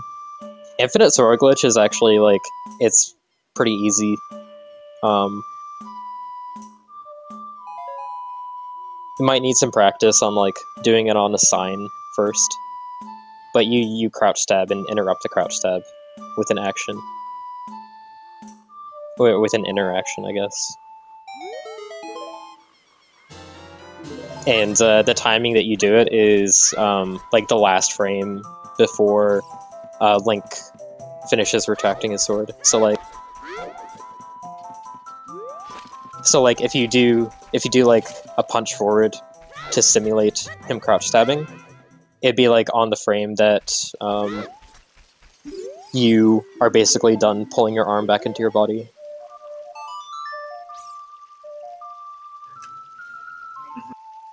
That was like the weirdest way that I've ever explained ISG. So to create a demonstration of what ISG is, first dislocate your shoulder. I mean, so there are a lot of martial arts classes that can teach you how to do a simple punch without dislocating your shoulder, but I digress. Well, if you gotta move your entire arm back into your body, you might. Alright, well, let's also take the opportunity to talk about how, I think somebody did, like, physics calculations, and,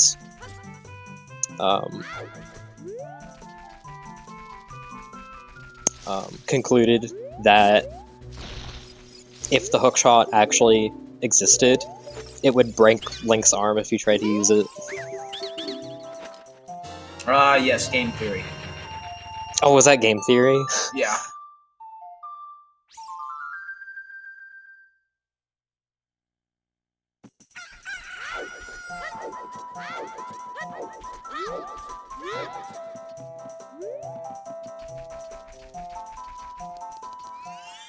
Psy with a really nice Baronade fight. Oh, never mind. Spoke too soon. Oops. I really thought he was going to get that boomerang throw for the third phase. It's annoying to get the one for the third phase, the second set of spinning jellies, because when you throw your boomerang, it always goes clockwise, and the jellies on that phase, they start spinning in the opposite direction, I think, which always blocks it. Yeah, I think they spin counterclockwise, which yeah, it's super annoying. will always block the shot, unless you you can throw the boomerang counterclockwise if you throw it at a spot, like if you manually aim without targeting, and then throw it and then move to the left of where you were standing, then it'll curve back around counterclockwise, because it has to come back to you. But if you're targeting, I think it always goes clockwise.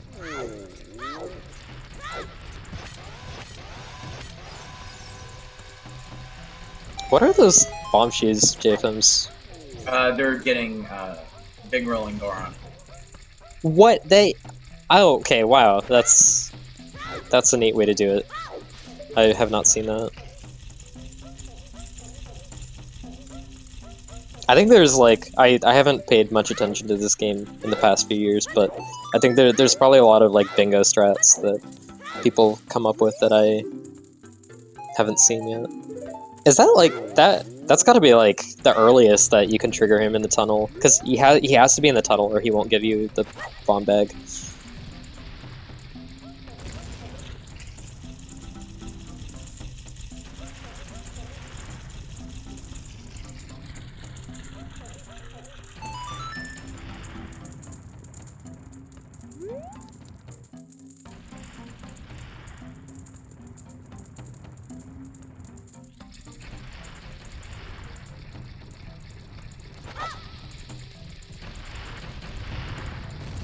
What is PsyMarth doing? Why does he have ISG? Oh, what? I'm not sure what he was trying to do. Oh, never mind. I think he just got that just to farm the bushes. I thought he was trying to carry it somewhere.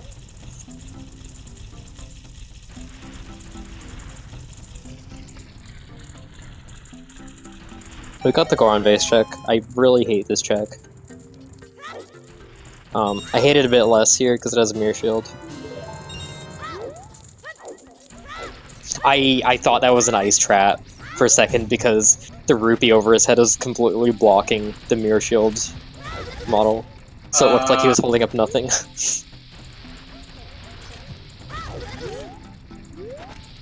Okay, so mirror shield, most likely not required.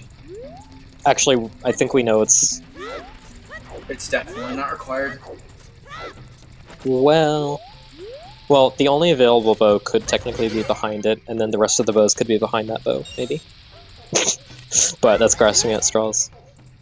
I can't believe it's 2 hours and we still don't have a bow on either side. So basically,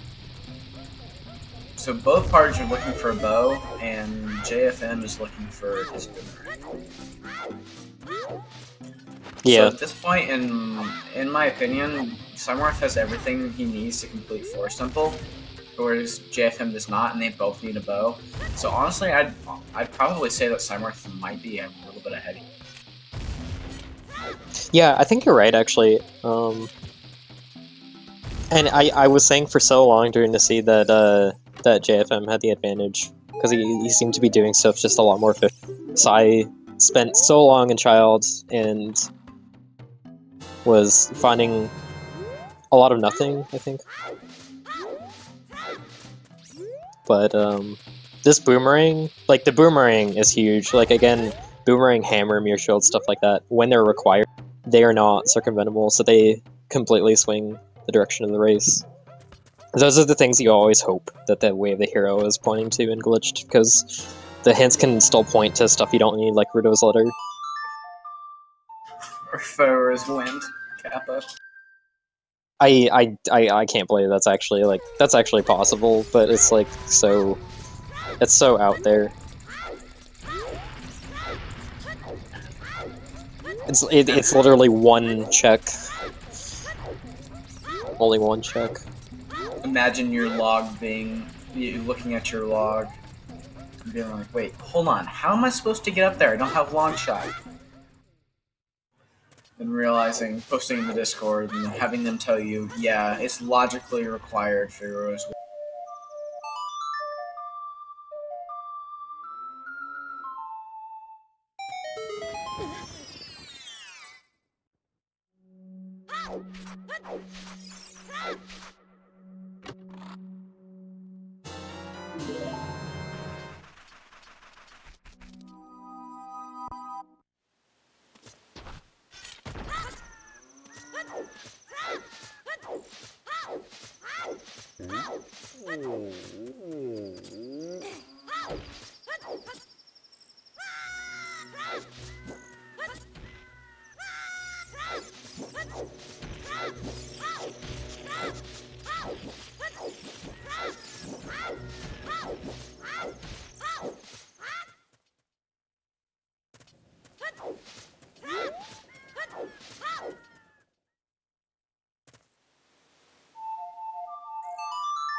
PsyMarth gonna start completing Forest Temple. Looks like he might be the first person to open the Rainbow Bridge. Oh, you know what?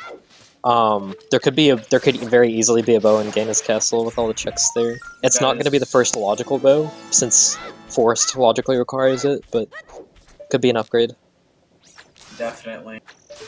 I think that's a play I've seen PsyMarth do in previous. Yeah. PsyMarth clocked out on that in his last race. Was it his race against Runner Guy? I believe it was. I think so.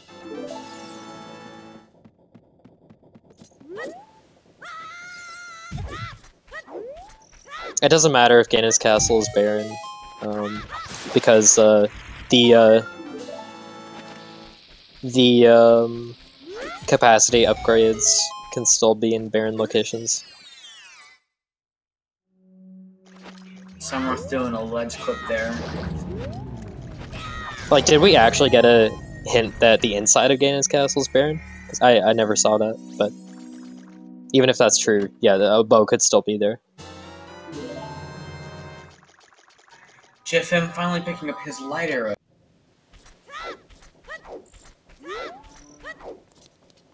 Well, that is required to beat the game, but not going to help him immediately.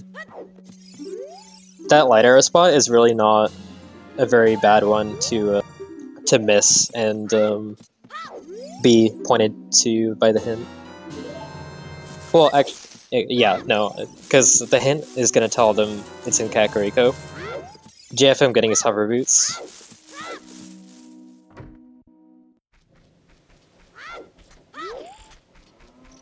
I think we should actually have the 30 GS marked for both of them. I'm not sure how to do that. Is that even an option? I have not even seen the tracker for this, honestly. It is surprisingly weird. Oh, Skullsword, no.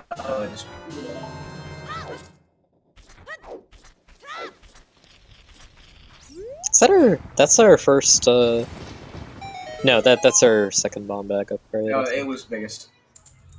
Yeah.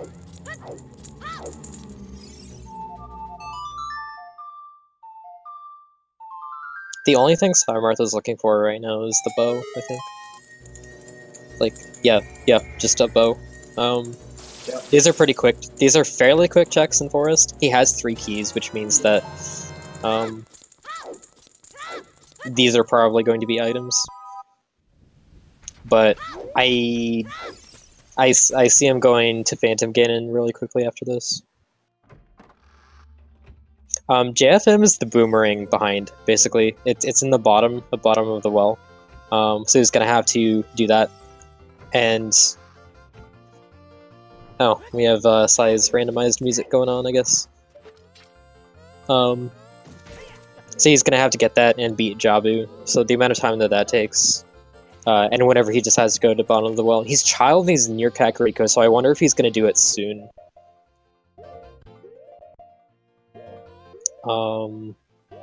That is basically what he's behind now.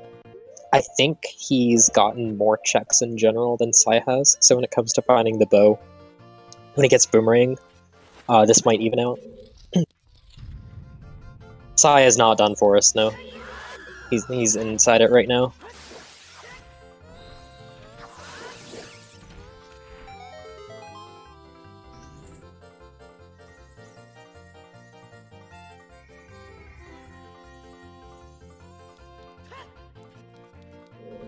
JFM doing Cocos, he's gonna get his bomb shoes that PsyMarth got so long ago. Which are not going to help him. Bomb shoes are nice. PsyMarth is token for doing Cocos pretty early on, so that might give PsyMarth a little bit of worry, but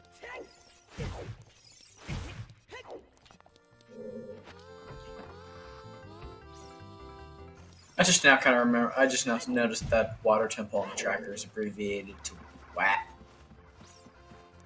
What? We've got WAT, DIT, For, Chid, Fur, Spur. I love those dungeons. My favorite dungeon, personally, is Dick. Dude, wait, which one's Fur? That's probably the Force Temple, since Fur is a tree, right? Yeah, that makes sense. Or actually, I was thinking Spur, since like trees can like some different types of trees can put out spurs. Spruce like tree.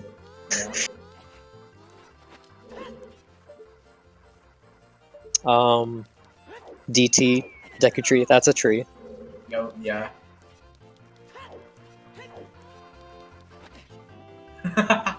I love custom hover root sounds.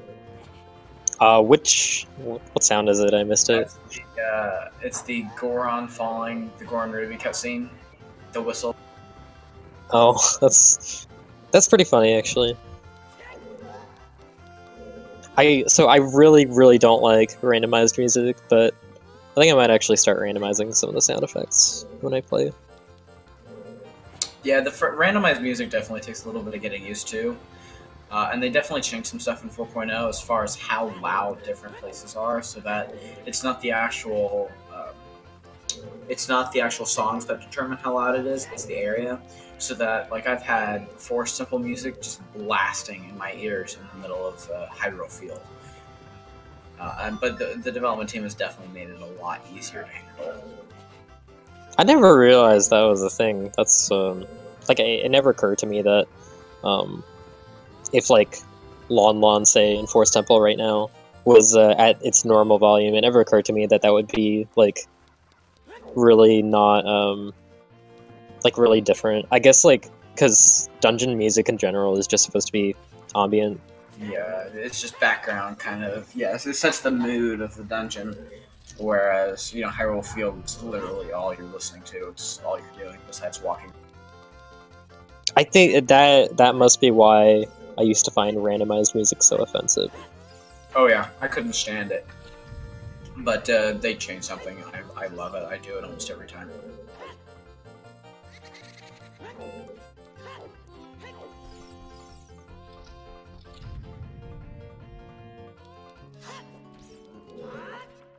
Oh, so Psy is Actually, so he's making his way to Bow Chest, which JFM also did. He might do the same like weird shot back to the lobby.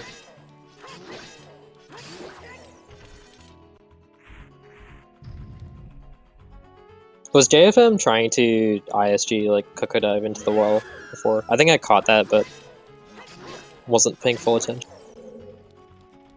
Yeah, I think he was doing that. But I mean, like, it's pretty easy generally. Like, if you don't really mess up, it's pretty easy. It's faster than playing Song of Storms, even if you do have it. You just have to be really good at backflipping and holding shield at the same time. It's really not hard. There are a few ways you can mess it up, though. If you actually start, like, diagonal walking, when you're basically, the way it works is,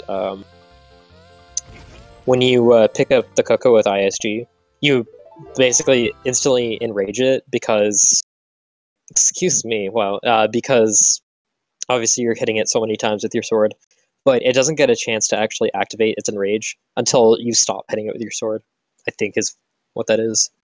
And if you sidewalk, your sword hitbox stops touching it for a little bit, so it can enrage in your hand.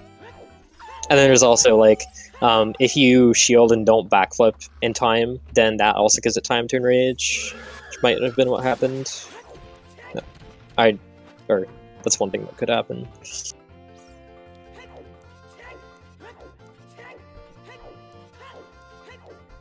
So yeah, Psy was trying to do that weird shot to get back to the Stalfos key room more quick, but he did something wrong I didn't see, but he ended up in an unloaded adjacent room, and there's no way out of that really, so he had to save and reset, which is another way to get back to the front of the dungeon anyways, it's just a bit slower.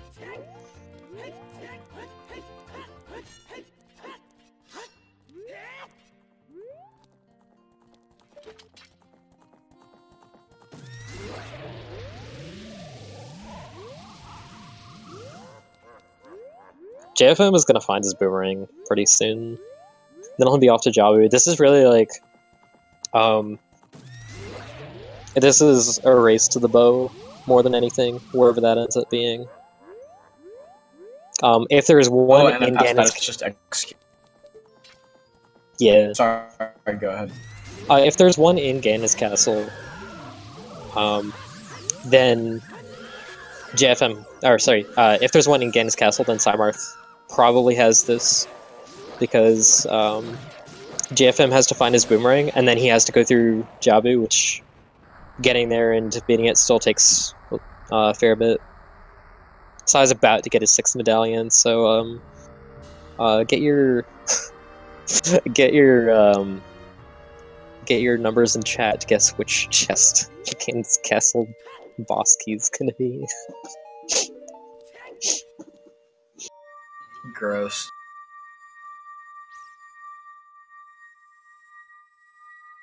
I don't think people actually, like, routinely play this kind of game in this randomizer. This might be the first time that someone's done it, I'm not sure. But it's a staple of Link to the Past rando races. I'm trying to think how many chests are in Ganon's castle that can have the boss key? Because it's between 1 and 22 in Link to the Past. So there's 6 in Light Trial, there's 7 in Light Trial, there's 2 in Water, there's 2 in Shadow. There's 1 in Spirit.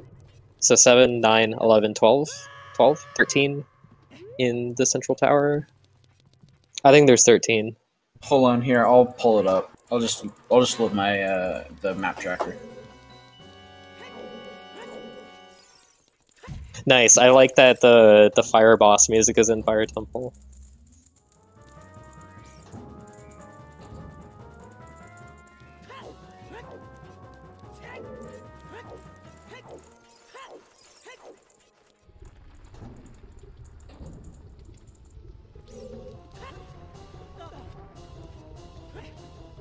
Wait, so Psy's got his 6th medallion. Oh, I guess he's peacing out. Okay, so he just real quick dipped into fire to see if there was an easy bow to grab here. He sees that that's not a big chest, so he just bails. There are 16 total checks. There's 16? Yeah, my map tracker says there's 7 in light, 2 in water, and every other one has 1. That doesn't sound right. 9. There's 2. There's 2 in shadow and 2 in water. I know that. And there's 1 in spirit. I think it's got to be 13. I don't know what your tracker is on. Version-wise, 2.3.1. Fire Trial doesn't have any chests. Like, I don't... Unless it's counting, like, trial completions somehow.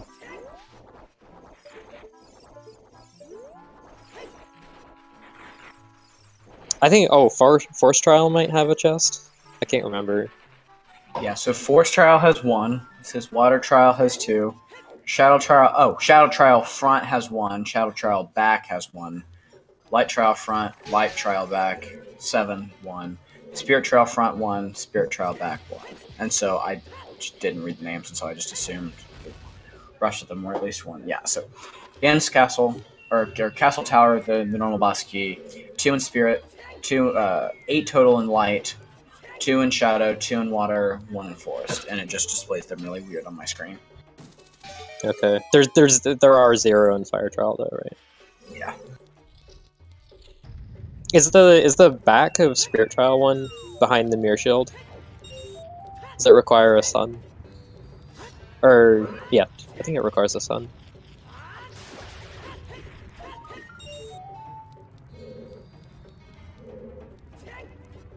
Okay, there's the bomb chest is the one in front.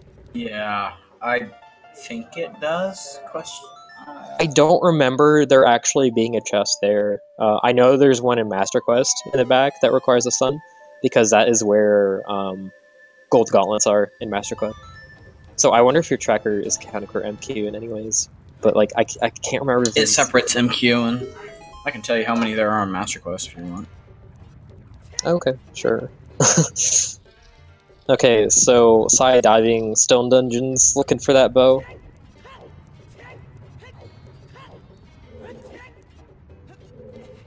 I'm honestly kind of surprised that he's not rushing Ganon's Castle. You know, this is actually a pretty decent time for glitched, from what I've seen in the tournament so far.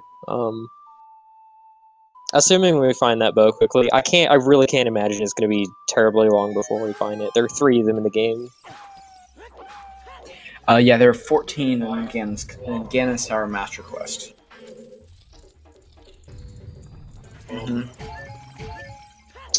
Interesting. When's Master Quest tournament? When's that happening? Yeah, for real though. When's Song of Time on Ocarina being the worst thing ever because you need it for literally everything.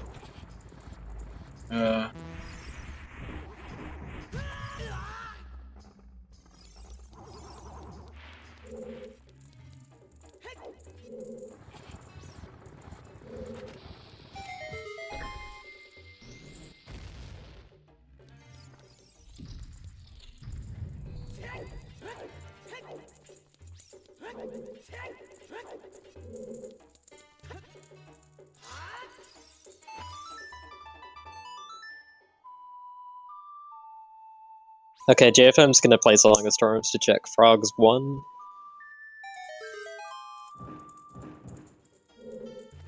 Oh, there's a big chest on the Hand in Spirit. That could be big. I mean, it is big, but it could be metaphorically big as well as being literally big.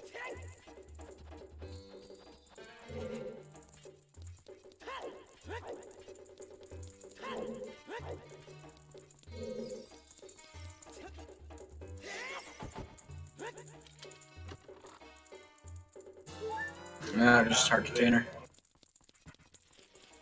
Oh, it's double defense. Oh, it is double defense. It had to have been because it was a big chest. Our containers are in small chests normally. It confused me for a second. I was like, wait, what?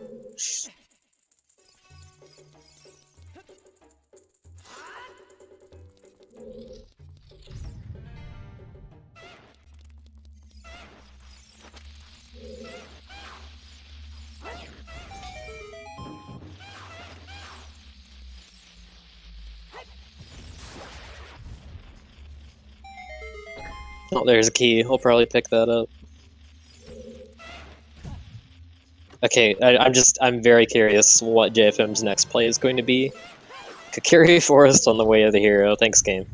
It really helps me out. Love that.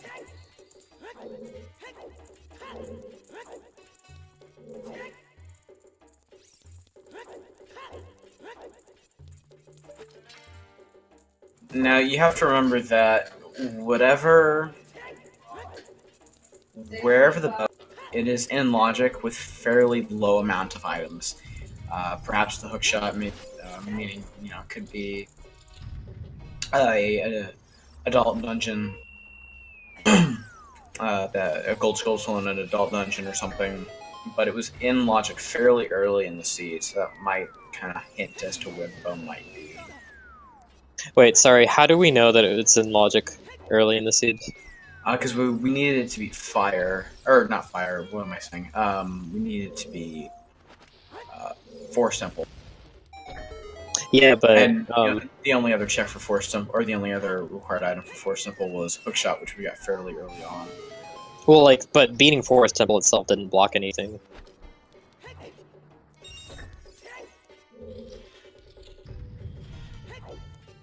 So, I don't think that... I thought we found, okay, for some reason, okay, I had it in my head that we found Goron bracelets in there, but we found those in Milo's house. Yep, that was the Kakiri Forest way of the hero. Yep, that would be... JFM doing some weird, trick involving, shielding a chew, or shielding damage from a chew at the exact same time he climbs up on a lid, which messes up the camera, letting him walk through King Zora without him being loaded. Besides that, I actually have no idea how that works. Or why. I don't know why the shielding at that specific time puts you in that state. Speaking of Midas house, kind of sounds like we're there right now. Just open in 5 rupee chests.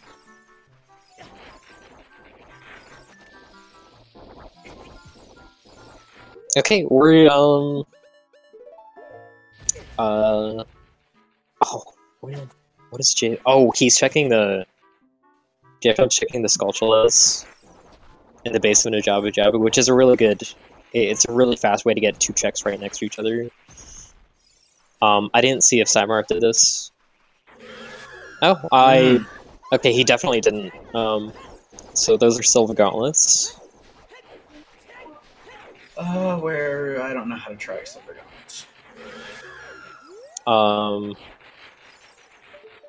I think there's a strength upgrade thing that probably has 3 buttons. There it is, yeah.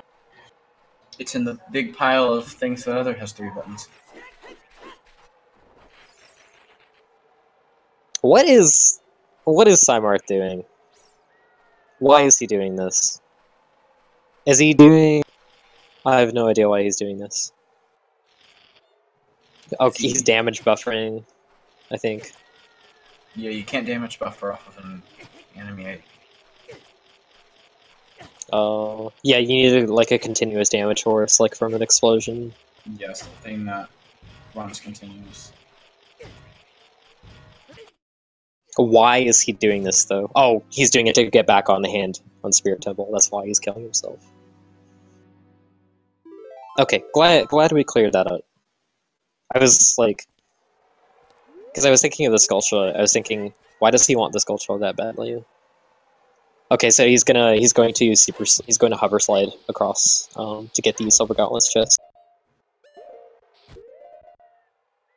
Does the super slide. equips hover boots during it. Yeah, pretty self-explanatory. Aside from not actually explaining how super slides work. There's the hammer, which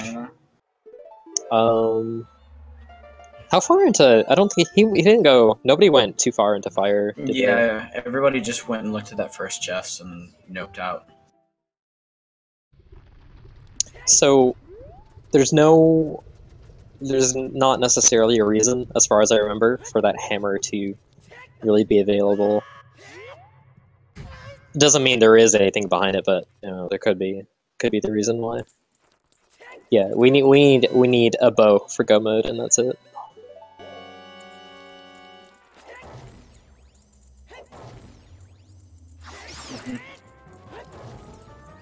Oh, can you oh, sorry, never mind. Never mind.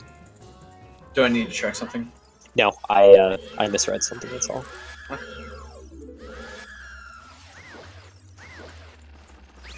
Most likely it means that since JFM got the silvers, he'll probably go kind of the PsyMarth route of going straight for Spirit Temple. Yeah, that's actually a little bit unfortunate for him. Actually, PsyMarth does need hammer equipped if you didn't do that already. Oh, I do need to. Speaking of tracking, I do need to track. No, silvers in OT refers to silver gauntlets. If you're used to watching Link to the Past, it can be confusing though. But yeah, sorry.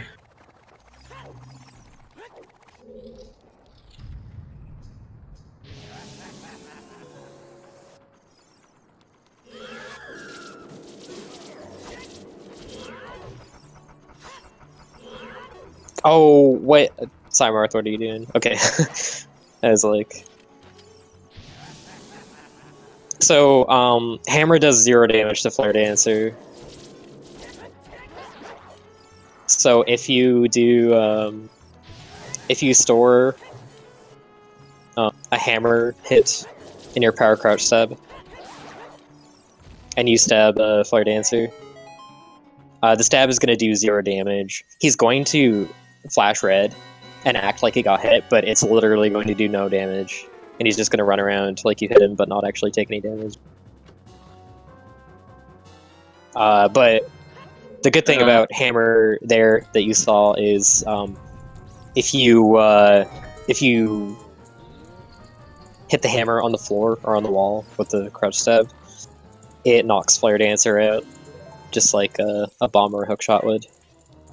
And if you use a crouch stab to do it, you're not overwriting the damage that you have stored. So you're hitting the wall with the hammer to cause the pound, but you're doing it with Master Sword damage, technically. I don't know, power crouch stab with hammer is really weird. My favorite thing to do with it is like, so like if you swing the hammer, you have that damage stored in your crouch stab.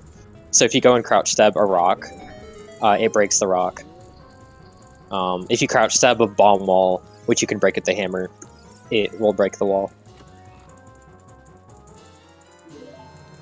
And it's a lot faster and stuff. And yeah, this game's cool.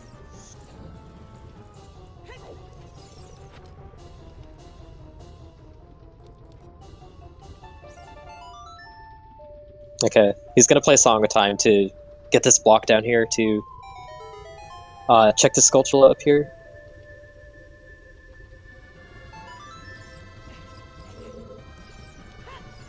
There is a jump that is that's even doable glitchless to get up to that ledge.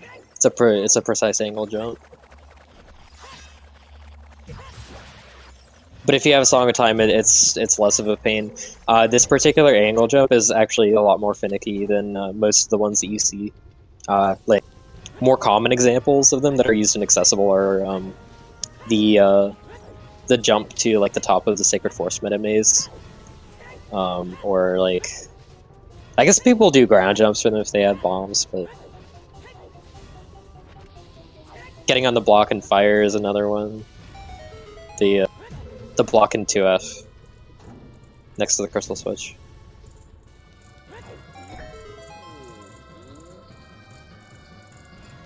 Are iron boots his... Iron boots are his, low health sound. That was confusing me. I was like, when did he pick up irons? Yeah.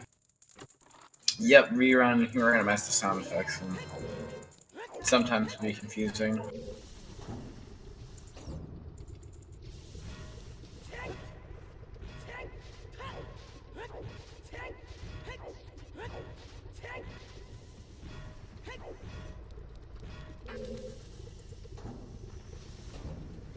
Yes, they can, Chozo God. Depending on the key logic of the dungeon, they can also have keys to their dungeon. That most often happens in Fire and Water Temple.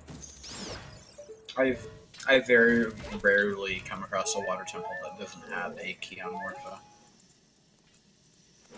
Actually, Yeah, in fact, same with I Fire can't Temple remember and Bullhog. seeing- Sorry if I cut you off. No, my Discord has a tendency to delay, and so I can't hear you until a decent amount of time until after you said it. It's weird. It's a known issue. I'm not sure what's going on. Latency over the internet. Yay. Yeah. I know me and Ryan had a whole lot of it.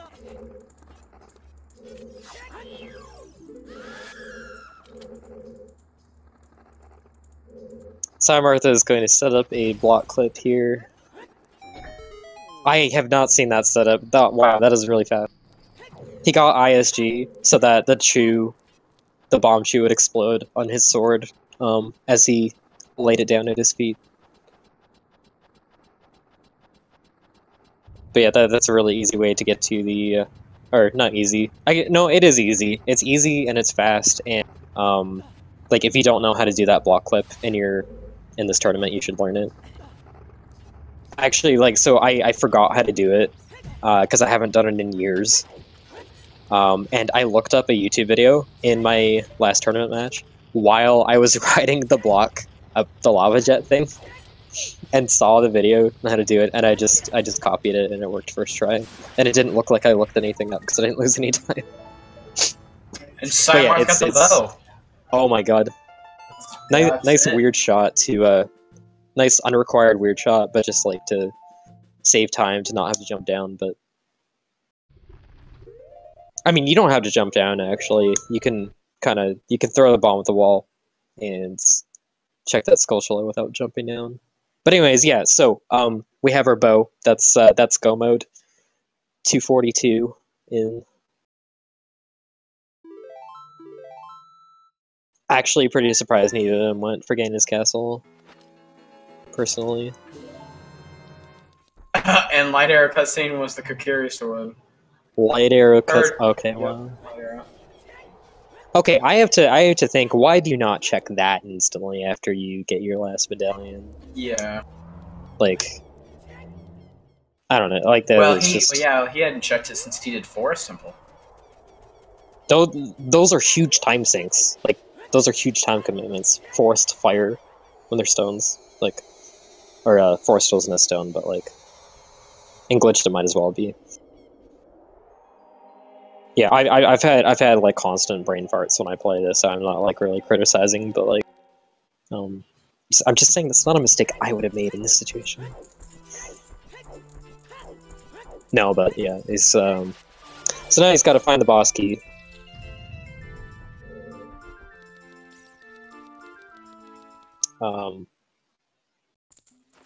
He's got to find the boss key.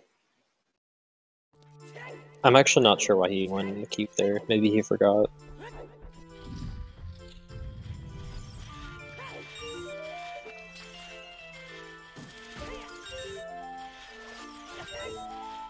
A bow was in the sculpture in the Boulder Maze in Fire Temple.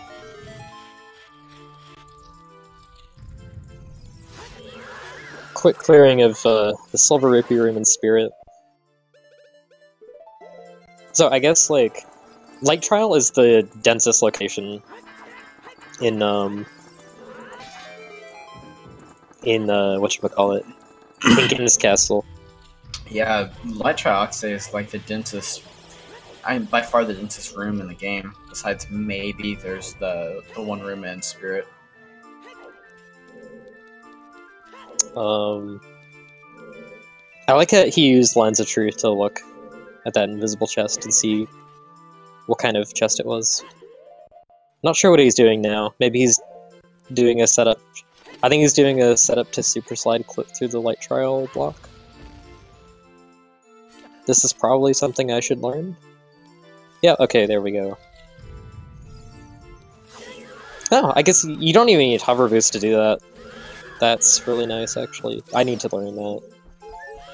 I learned how to clip this block in the middle of my match the other day, and it took me a few minutes.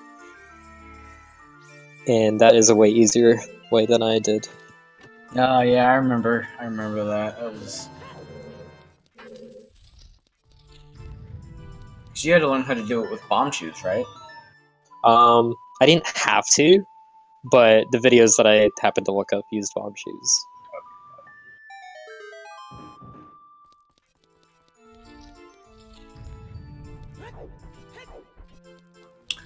Empty light trial.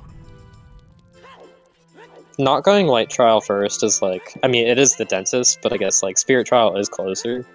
And also, at least personally, I avoided it because of the block in front of it.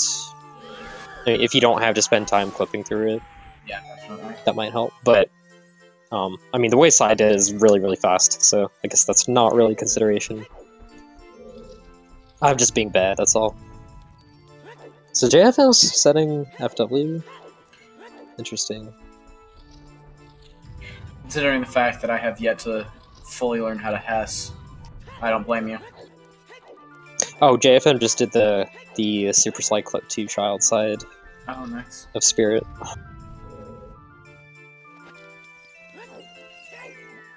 Kind of shows how much... Oh, there it is.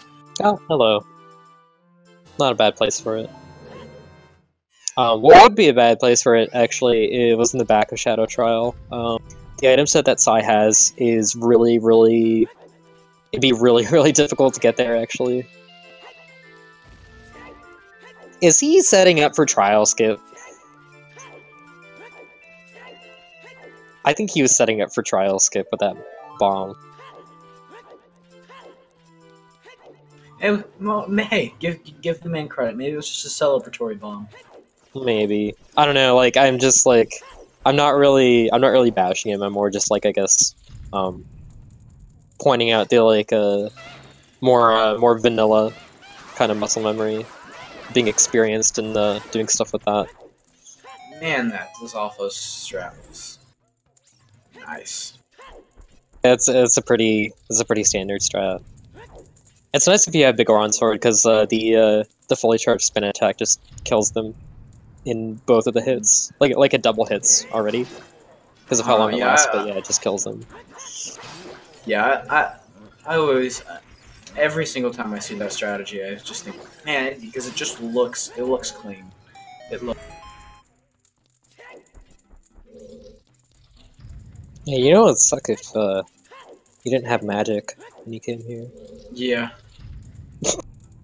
For actually more pressing reasons than not being able to to spin attack down over this. Probably, yeah, whatever. I'll just abandon that joke. It's fine.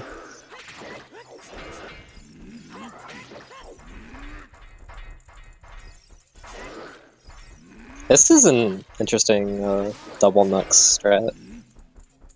And by interesting, I mean it's slow. Yeah, Slower than normally you just... other things I've seen. Maybe he just messed it up, I don't know. It's like a thing I hear on commentary a lot when, like, somebody does a weird strat that is, like, you're not sure why they're doing it that way, and it seems, like, unoptimal and slow and, like, obviously a better way. The buzzword that's always used is interesting.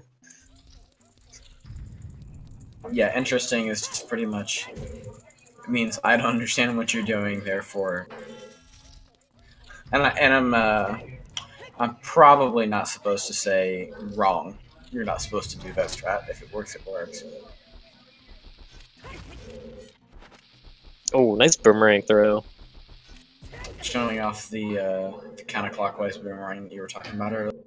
Yeah, so he did a glitch called equip swap to equip that boomerang as the wrong aid. It's a frame perfect trick involving scrolling the. It's actually a little bit harder than your standard frame perfect trick. The mini screen actually runs at 30 frames per second instead of the rest of the game that runs at 20 frames per second.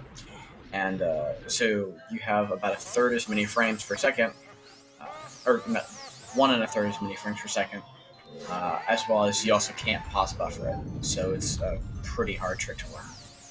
You can't pause buffer it because you're in the pause menu already. I just like the irony of that.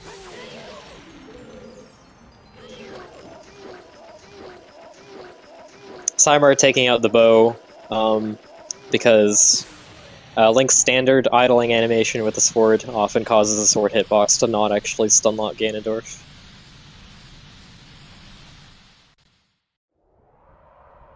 Now he's just gotta take down the pig.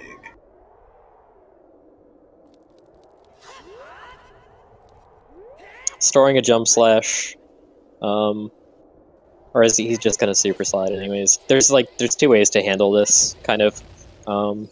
You can store a jump slash with the Master Sword, and then use hammer crouch stabs to deal Master Sword damage to Ganon's first phase. Everything except for Master Sword does exactly 1 damage, but his first phase has 10 HP. MS jump slashes do 4, so like you can get that over within 3 hits if you have Master Sword damage, which you're not supposed to have here. But otherwise, it takes 10 hits from like arrows or decanuts or bombs or what have you, or the Goron sword or whatever. But the way that he's doing it is he's super sliding into the cutscene. When you super slide into a cutscene, Link's still kind of like in a busy state, I guess, and he doesn't respond to like what the cutscene is telling him to do. So, this is a loose understanding of it. So basically, the game's saying, "I'll do it later," and then never actually doing. Like the fact that Ganon can't physically knock his sword out of his hand, like that Ganon can't interact with Link in the proper way during the cutscene, actually like makes your Master Sword not go away. And I have no idea why that it's programmed that way to that extent. Like that's pretty weird to me. I would have thought that they'd have just like set a flag during the cutscene. But no, it's dependent on like actually Ganon literally knocking it out of Link's hand. Stone of Agony, JFM, does literally nothing, yet still a major item. I wish that was still required for hints, honestly. Like, maybe I just like pain. I don't know. There's some. You might just like pain. I'm just sad it's useless now. But yeah, so Psy takes down Ganon. Way of the hero, Stone of Agony. Winning this race with a time of 2:53.28. GG's. Taking the win over JFM to get the second seed in his group. So JFM is going to come out of this group seated near the bottom when it comes to bracket. So that's he isn't going to get the first round bye, I think is what's going to happen with that. Oh yeah, GG's. I'll ask him if he wants to come in right here in a sec. Or I will ask him, rather. Okay.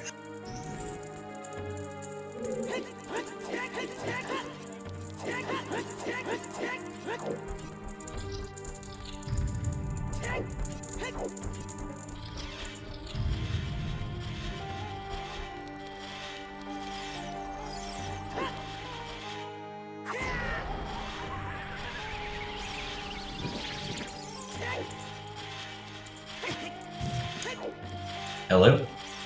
Hello. Hey, Sai, congratulations on your win. Yeah, thanks. So I guess my first question is, what made you stay as child for so long? So pretty much I wanted to just get rid of all Sphere 0 checks, and most of them are as child, so I just stay child. Also, I'm well known for just doing most things as child in OOT, like Bingo and X% child, all that. Oh, okay. That's interesting. I don't feel like it. I mean, you did take the win here, but like we all kind of put you as like behind during most of the race because JFM had accomplished some of the stuff. But yeah, it was 20 minutes in. And, like you have a lot of items, but you know those items are stuff like slingshot. You have the Lost Culturalist, the tunics. You know, stuff that it's not necessarily pretty heavy. Yeah, the main thing there is like as long as I find like some key item that's just hanging out there, like I mean, there's pretty high odds for those, so I don't want to miss something just because I was just like went to Dalt immediately and like started following a bunch of random items. JFM finding his hammer. So actually, I was kind of right, I guess, in that that hammer was there for a reason. Yeah, that was. I did not like that hammer. Yeah, I wouldn't have liked it either. I guess. See, you never found silver gauntlets, I don't think. No, I did not. I can't remember where those were. They were gold, Skulltula, and Jabu, I believe. Okay. Oh yeah, okay. So you kind of rushed Jabu. Yeah, so I actually thought it was in go mode, so that's why I did water as child. I was just like, oh, I'll just go down there immediately enter Jabu right after. This will be great. Wait, was that like partially memeing and like kind of doing your thing, or do you feel like it was the better decision to do water as child? I think it's pretty comparable. Like I didn't have a way to get down there as adult. I could have just super slid, but like there was no. It was mostly for the meme. Let's be honest, but it was actually my first time ever seeing Water Temple as child. Yeah, it's not too bad. Not having Kokiri Sword, which I mean, if I had just beaten Forest, I would have had. Was kind of terrible, but I mean, ISG works out fine. Oh yeah, you were. Okay, yeah. So I was actually a bit surprised that you didn't go check the light arrow item right away after getting your medallions, in case that was the bow. But I guess actually, now that I think about it, that can't be a logical bow because you need it for Forest. Yeah. Is that kind of what you were thinking? Yeah, pretty much. I was like, Forest pretty much. That's why I didn't really bother like thinking about anything past Fairy Bow or trying to like. I don't think there's really any way to get down to basement, but like I wasn't too concerned about it because, yeah, it's just all bow items. So were you really thinking that like you had the best chance of finding what was the logical bow and not one of the upgrades? I pretty much just went to as many places that just had a lot of checks. Is essentially what I was gonna go for. Just like see what checks I can hit as fast as possible, and just hope for luck I go and find it with my shotgun approach, I guess.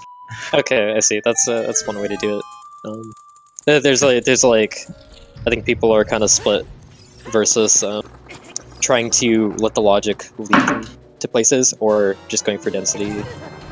Yeah, like. I don't know, at that point, like, I had no idea what was logically available because I had pretty much avoided most of it, it felt like, at that point, so, like, water definitely, I didn't know where Iron Boots were. Shadow was pretty much out of the options, I guess.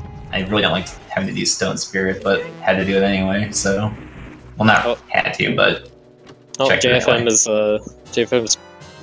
going through, he just found ice arrows at the chest near the top. Nice. Oh yeah, so he found the Mirror Shield in the Goron City vase. So, okay. I guess maybe he went a bit further into Spirit than you did. Yeah. Actually, he's warping away, so I guess he's not going to beat it. But he also found. Sorry, he also just found Silver Gauntlets recently, so I think that pushed him there, which we saw as kind of unfortunate because we already know from your end that he isn't there. Sorry, go ahead. Yeah, I was gonna say like I don't know what he's right now. I'm not watching to see where he's at. But yeah, I was gonna ask what he's missing, but I'm assuming bow still, or? Yeah, he's missing the bow. Oh no. He was missing the boomerang for quite a while too. Yeah. You got it a lot, significantly before. I think you were behind on everything else, but it was the boomerang that probably turn things around.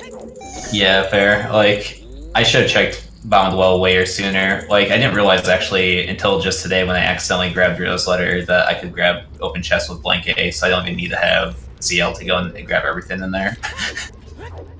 So I could have just quick checked all that and been done. Oh yeah, so one more thing. What was up with that blank A in Bound Well? I was just gonna, to get past the Scatola, you have to waste an item.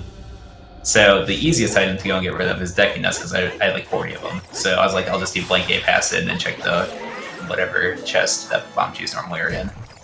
And then I messed up the setup because I broke my Decky stick and was like, and then I just sort of walked to go and grab another Decky stick and just continue. And then I fell in the water and it's like, oh, I'm kind of stuck here. Oh, I can open this chest. So you didn't know that that was gonna happen?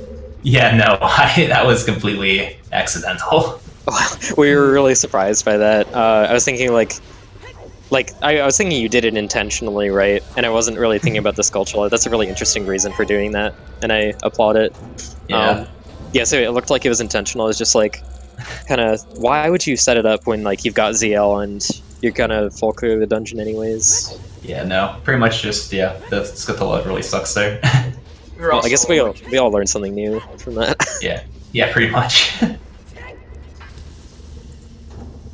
We were also a little bit confused because you sunk in the water, and we were debating, like, okay, well, maybe it's just a property of blank A, and we remembered that in normal No I'm Wrong Warp N64. In the N64 route, you float up to go get the bomb chips. Yeah. Yeah, so... We debated on that for a while on why that happened, and we never actually came to a conclusion. Do you know why that happened? I'm pretty sure that you cancel blank A when you go. Well, yeah, you must cancel blank A when you go and fall down into the bottom there, and then so you can rise up in the water. But normally, when you get with blank A, you just go and pass through most actors or objects. Yeah, like so. Water is one of those you'll just pass through it if you like. I guess one common place where people go and do that is when it's first found was in Kokiri Forest. So if you do that in Kokiri Forest, all the water there you can just walk through. So I knew that was a property of it, but yeah. Oh, okay. Okay. I figured like it was because like the game thinks Link is in the crawl space, right? That's why his hitbox is different. So in his crawl space state, he must not be programmed to interact with water at all. Yeah, pretty much. Yeah, I think he just ignores all actors essentially. Is water an actor? I guess it. No, yeah, it must be since you do actor glitch to despawn it. Yeah. What the? Okay. Actually, like I don't fully know what are actors and what aren't. I guess that understanding is like more developed with the practice hack now, but yeah, I have no idea either, honestly. Pretty much anything that doesn't that's not just blatant collision like walls, but there's a pretty good chance it's an actor. Because actors all have it's a lot easier for the game to manipulate it. Yeah. JFM is gonna get his bow very, very soon. Nice.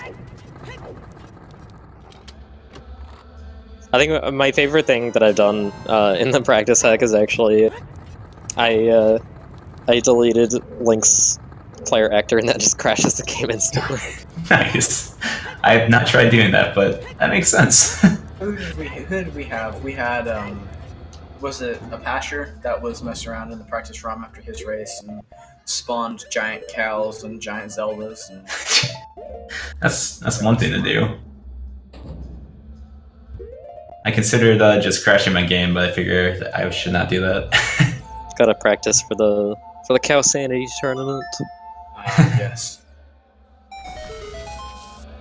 Yeah, so JFM he posted this on IRC, so you know, but he got a VC crash. Yeah, that sucks. It was in Water Temple in the Central Tower when he was like, I think it was when he just got the item from the Skulltula. Okay. Or no, he like was erasing the water or something. It just crashed, and luckily it was in water because you're probably apt to save warp a lot in it, depending what you have. Yeah, definitely. Like, that's the easiest way to navigate there. Was there anything in water? Dinspire was in the square current room. That's after Darklink. It's after Darklink, but you don't have to go to Darklink. Is there a name for that room? The room after Dark Link, like just the launch room. After the river chest. Oh, after the river chest. I don't.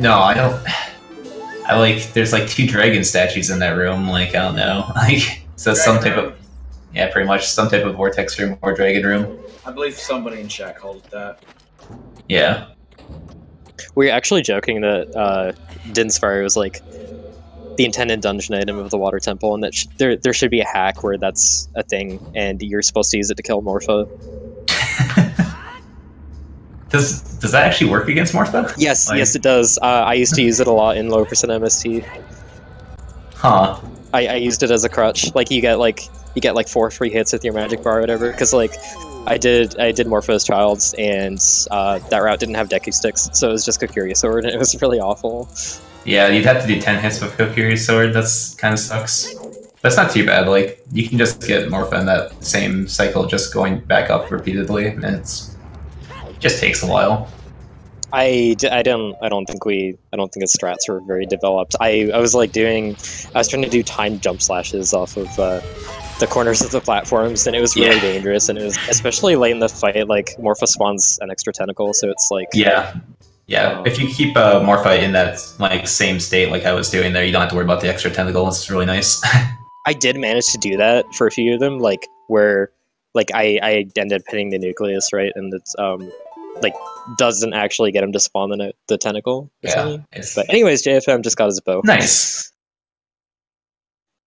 So I assume he's finished all the rest of the dungeons. He's just going the dwarf right now. Yeah. Light medallion needs to be tracked actually, but yes. So okay. I'll grab that. Sorry.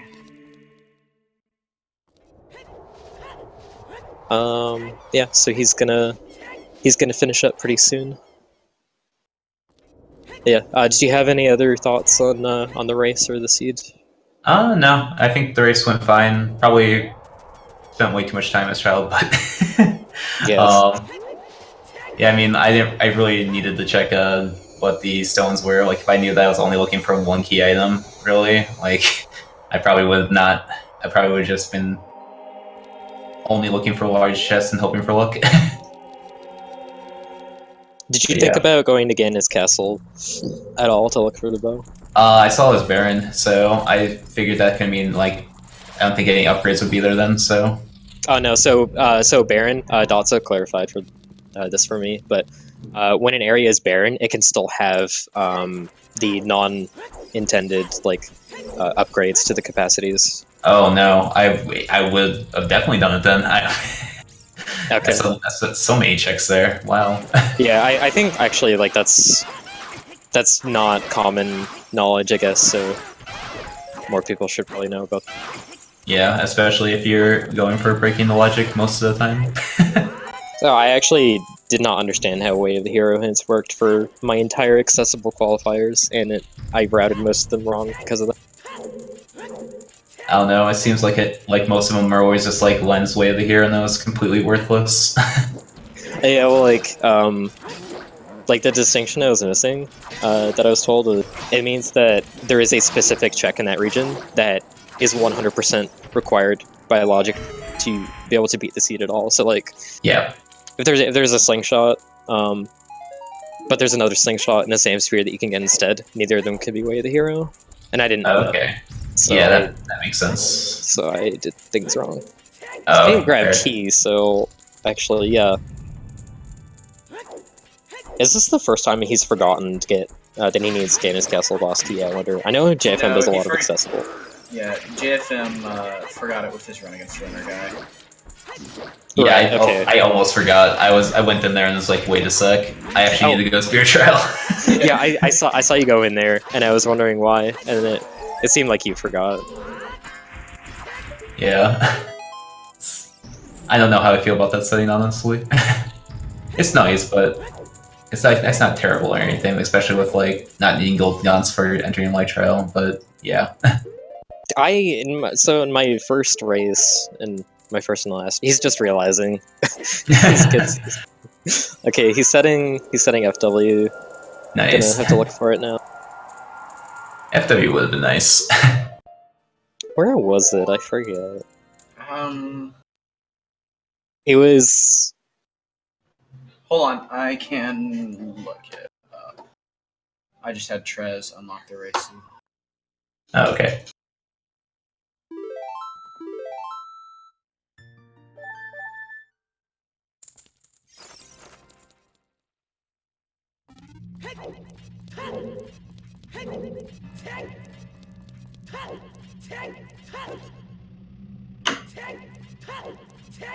I kind of like. I think in theory, the Ganis Castle boss key is. But like in the way I've seen races go, it doesn't take that. It doesn't take meaningfully long or much to do. I guess the worst thing is if it's like at the back of Shadow Trial, your item set in particular sucks for that right now. Yeah, I mean, I could have done the damage boost or whatever. I had hover boots at least. I could have easily made that cross. Farrah's Wind was at diving in the lab.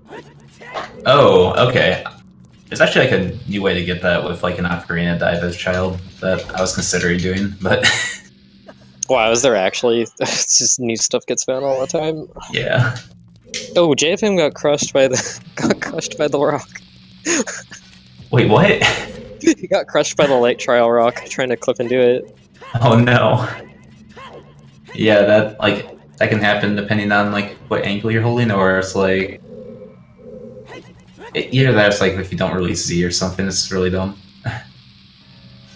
So in my first tourney match in this the other day, I didn't practice any method of clipping this block because I thought that I was just going to be able to despawn it with the duping. Oh yeah, the trial beams, and then I realized after like 3 minutes of walking and realizing there's no lag, I was like, wait, the trial beams don't exist because it's open. Yeah, I got owned by that. I think last time. You guys want to know where the three bows were? Yes. Sure. The first logical bow was in Gold Skulltula Ice Cavern. Okay, I was thinking about Ice Cavern. That was definitely a logical place to go. And then, of course, the one in Boulder Maze Room, and then the other one was Shadow Temple Boss Key. Okay, well, that would not have been a good one to go for. Those are all tucked away. Like they're all out of the way of the. It's pretty crazy, and none of them were in Ganis Castle, so that play wouldn't have yielded anything. Yeah. Yeah, I mean, I saw all but one chest in Ganis Castle, so I figured it must have not been worth it this time. Like, I didn't see any big chests actually this time. Ganis Castle is actually like super fast for the density of that kind of play, though. Like, yeah, definitely. I think in one of your earlier tournament matches, you hovered there early to check for stuff. Yeah, I don't remember if I got. I think I got like either like a bow or a bomb bag off of it. It was alright. I think I already had. I don't think I got anything like key off of it though, or like useful off of it though. Do you look at it more? I'm curious. Do you look at it more if water is a stone?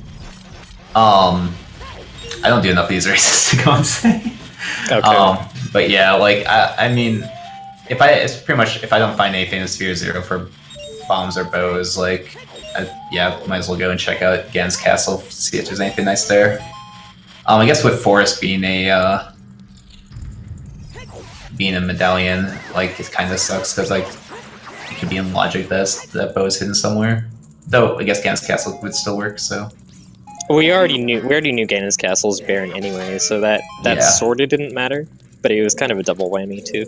Yeah. The second progressive hookshot was Fire Temple highest Goron chest. Okay. I completely forgot we only had one hookshot. Highest Goron chest. Oh yeah, so you would have almost made it that far. Yeah. It would have not been too worth. Why is he opening the 200 rupee chest? He wants to make it rain on Ganon after. I've opened like small chests situationally, like if I want like a heart piece for a heart refill or whatever, but yeah, like after I had to die to go and get to that hammer, I was looking around for sure for a bunch of hearts just from small chests.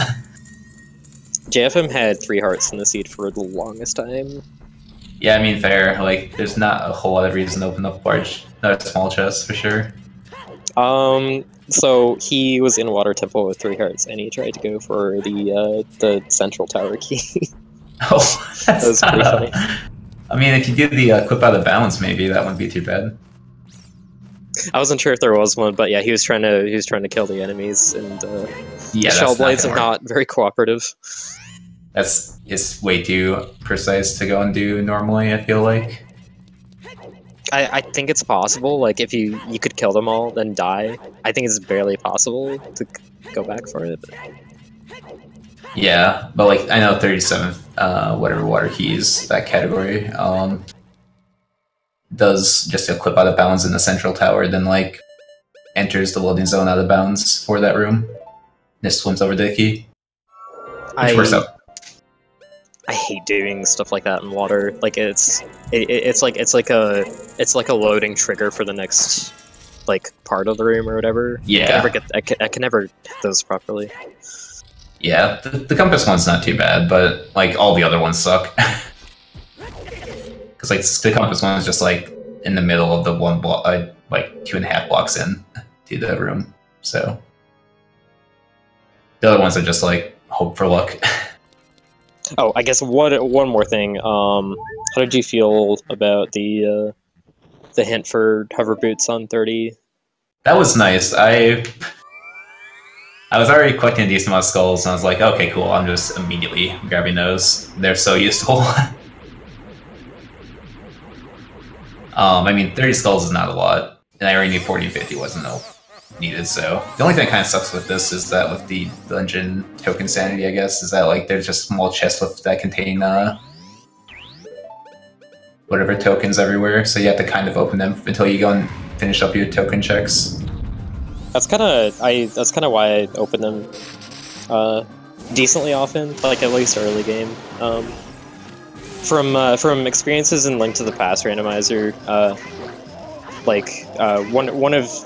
one of the things I've observed in that is that a trash item will help you way more in early game than in late game, and that's used for stuff like justifying doing certain one-offs early game. Yeah. So in this, that kind of applies to. I feel like a lot of those small chests are worth picking up early game because 6 hearts is better than 3 rupees. But like late games when I would skip them more. Yeah, finding rupees for sure early game. There's just so many rupee checks to go and do. There's no reason to not really grab small chests. It feels like. All right, so he's about to do his gain and fight. Yeah. So I think that's all. That's all I really had to ask about. But congratulations again, and yeah, no, thanks. That was fun race. Thanks for the how do you feel about bracket actually? Like the two of you both lost a runner guy. So winning this race against JFM means that you get 2nd seed in the group and not 3rd, and 3rd seed means that he's not going to get a round 1 bye in the bracket. I didn't realize that there was actually going to be buys, and I figured like only 1st seed would have buys if anyone did, so that's cool. I'm happy to have them. Oh, actually, you might be right. Hold on. I mean, I didn't look too hard at this bracket. I just was like, I'm just gonna win races. No, you're right. Actually, I made a mistake. Yeah. Okay. Only top seed is gonna get buys. Okay. Cool. So never mind. So this race was actually pretty pointless. How do you feel about that? I mean, I hopefully get a face a third seed person, I guess, or 2nd seed. Hopefully they're not that good. I can win. All right. Well, congrats again. Yeah, thanks. Alright. You can take off if you like, or not. Up to you.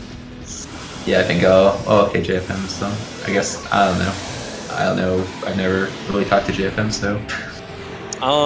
we'll see if he wants to come in after. Yeah, he has the habit of opting out of it. Oh, okay. So, we'll see...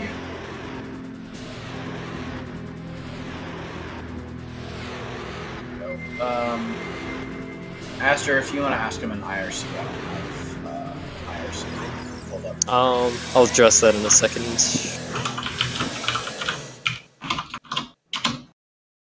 Okay, so JFM second place, 319.56. Pretty. It was not really back and forth, but not really conclusive for a very long time. Yeah. So it was a good race. And he's left IRC pretty quickly. So Oh yeah. I don't think I'm going to. He'll probably get the Discord invite, but I'm not gonna chase after him to ask him. All right. Well, I'm gonna head out then. Thanks for the commentary and tracking. Oh, hi, JFM. Oh, never mind. Yeah. Welcome. GG's. Yeah, Yeah, GG's. Where do you find your bow? Fire. Ah, You want to Did know you where the first logical bow is? where? Gold Skulltula Scythe Room of Ice Cavern. Ew. Yeah. Not fun. Last bow was in like Shadow Boss Key Chest or something too, so that was Yeah. also really gross. Yeah, I figured at that point it was like, okay, I'll just go look for a bow in Spirit. There's 3 of them, right? And there's a bunch of chests in Spirit. Yeah. You found silver gauntlets, so I had already checked a lot of spirit and found nothing, but since you found those silvers, I felt like that might point you there, unfortunately. Yeah, it was less that and more just Spirit, just having a ton of checks. I would have gone to Shadow instead of Fire afterwards if I had Nocturne.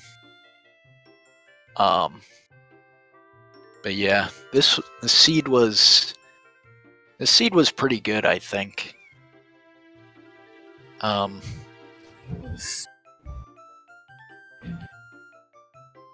think one of the things that made it like feel good for the most part was fire and spirit were stones. So those are like 2 big items you can't skip in Glitch Randomizer that don't necessarily need. Yeah, ended up stumbling across them anyway, though. Yeah, that's always fun. Unlike last week where that stupid mirror shield last week. That was incredible, and I was actually like, I had thought you'd checked the gold gauntlet check soon after getting it, and I was like kind of yelling at the screen that you didn't, because I was just like, at least like follow logic or something. I don't know. Yeah, inaccessible. I probably would have gone and done that, but yeah, because I found gold gauntlets in like the Water Temple River chest. It was like a really weird spot. I don't know. You made the Water Temple play so much earlier than Runner Guy did in that race, though. So I was like really hoping that you were going to press that advantage, even just in the logical sense. Yeah. Yeah, this seed like had bombs early, had hookshot really early. Hover boots were there if you wanted them. Those hover boots are like the item that kind of always scare me in No I Am Wrong Warp, because if they're there, it's like a normal glitch playthrough, but if they're not there, then you have to do so many stupid things, and there's no guarantee you'll find them. Yeah, they could be like anywhere in logic, really. It's like I would take for granted so much that if you're doing like bingos or whatever, you always know hovers are just a 2-minute dip into the Shadow Temple if you really want them. Yeah. But in here it's like yeah, in bingos it's like, yeah, I can pick up my hover boots and maybe pick up a compass for a compass goal or beat bongo goal or something. But then, yeah, it's so easy to end up out of your element in Randomizer. But I did like that the seed, even though it did give you like the tools you needed, it also had kind of some unique stuff to it. Like, I ended up going to Water Temple really early in this seed. Like, I don't think I've ever gone to Water Temple that early in a randomizer.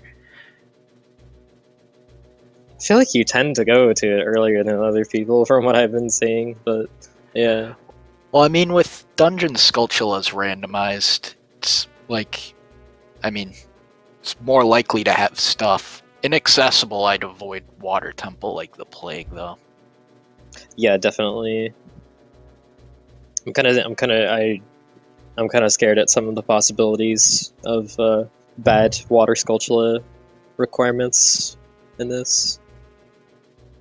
Yeah, having to get any of those, like, because I know that there's like all the bingo strats to get Water Temple skulls without iron boots and stuff, but you gotta like go in and out of bounds water. It's really crazy, and I was practicing them a while back, but I couldn't do them on the spot if I needed to. I think you can avoid out of bounds water for most of them, but I mean, like, as long as you have ZL. But yeah, if you don't have ZL, then there's a lot of really annoying strats there. Yeah, if you don't have ZL, there's like the one to get to the chest. Because, like, in the vanilla game, it's actually really hard to get enough keys if you don't have ZL. Yeah, like, there's pretty much only one option there. It's going and doing the dragon room there and hovering up to the, like, launch key. It's really bad. The river chest. That sounds so gross. Yeah, and then you, like, ledge clip to go and get the other key in that room. So you get 2 keys really quick and then can go to Dark Link. Yeah. We kind of saw how your previous races, JFM, affected your race today, such as you checking Ganon's Castle ferry pretty early on, and the hookshot jump that now you had pretty well mastered. Well, okay, so the reason that the hookshot jump was a problem last time, well, first, I don't do that one very often. It's like a different setup. But also, last week, I was playing off OBS because my splitter was junk. I know. That sounds terrible. And I had no audio either. What? Oh, God. So that's why my Ganondorf fight was a nightmare last week, too, because I use audio cues for the Ganon fight. And, oh, man. That actually kind of explains why you forfeit. Yeah, I was just like, I've had enough. Yeah. So, yeah, that's pretty... Playing off of OBS, so there's a lot of latency. Yeah, it wasn't a whole lot. Like, it wasn't unplayable, but, like, certain things that I don't do that I do unbuffered were really problematic. Muscle memory wasn't quite... Yeah, exactly. Like, I failed literally every Hess last week. Like, I did not successfully Hess a single time. But this week... Yeah, we noticed that. A little bit. Yeah. Well, that's definitely an explanation. Yeah, that actually, like, that explains a lot about those Hesses, actually, from the other race. Yeah. And as for the Ganon Castle Ferry, yeah, after last week, I kind of realized I can just check this whenever. So, it was interesting that it was fire arrows. Sai, did you have a fire source at all? I did not have a fire source. So you would have been kind of screwed if the Ganon boss key was on, like, the Forest Trial, or... Well, Forest Trial, you just need to kill the Wolfos. Shadow Trial, I mean, you can just go and do, like, a recoil damage boost over the gap, so you don't need fire sources at all. If I needed my bow from, like, Shadow Boss Key, that would have kind of sucked, but, I mean, you don't need fire for that either. Was the bow your go mode item, too? Yeah, the bow was my go mode item. So weird. Yeah. I actually, like, I told people to guess which chest the Ganon's Castle boss key was in, and then from the 6th medallion, because like, that's a tradition in Link to the Past, and like from the 6th medallion, it took so long to actually get to Ganon's castle that I completely forgot to count the chests. Yeah, I forgot that we were gonna need to get the boss key. I forgot that was like a setting for this tournament. So yeah. Yeah, I actually went up the tower and then realized the door was locked. Yeah, I did that in the first race I was doing for this, and then barely remembered when I entered the castle today. I'm pretty sure I remembered last week, too. I just forgot this time. I think I don't actually do enough accessible to make that mistake, because I haven't made that mistake yet. Speaking of, are you either of you guys? Do either of you guys make bracket for accessible? I didn't play enough to make. I only did one. I only finished one qualifier this time. I did well last tournament though. I placed 5th. I used so bad and accessible. That's pretty good. Yeah, I got like 40th in most of my races, and then got like 2 top 10s. I got 1 second place, and then the rest of them were like 30th, 50th. Yeah. I'm seeing like complete inaccessible. I'm seeing like the vanilla speedrunners starting to finally figure out randomizer, or at least accessible. Like Juke's been doing very good. Yeah, Juke honestly. Juke grinds too much. Juke is like in all the qualifiers that I've been in with him, he's been the person that like did the entire game and made all the wrong calls and still got like 3rd or whatever. Yep. He actually, the first randomizer he did was during the Season 1 qualifiers, and he still ended up qualifying. I think he was like when you looked at the top 16 of that tournament, he had the most recent first race for randomizer. Whereas I know a lot of other like vanilla Ocarina of Time speedrunners have struggled in accessible a lot. It's just like our glitch minds can't wrap our heads around it. Yeah, because glitchless is not as popular. Yeah, glitchless is not. There's a lot of stress I don't know in there still. I never bothered learning Ice Caverns like glitchless yet. Oh god, yeah, me neither. My Ice Cavern glitchless always looks. It's just like super brute force. Like I don't do like the setups for the ice jumps. I just brute force it until it works. It's really bad. I just ground jump everywhere. Yeah, there have been a few times where I don't have bombs in there or a shield. I'm just not going to Ice Cavern at that point. Did you do any adult dungeons as child? Yeah, actually. Funny you should ask. Yeah, I did the Water Temple as child, so I could go just to Jabby right afterwards, because I thought it was go mode. I forgot I didn't have bow yet. Wait, so you killed Morpha as young Link? Yeah. Oh my god. Isn't that... Don't you have to do, like, charged spin attacks and hope that she runs into it?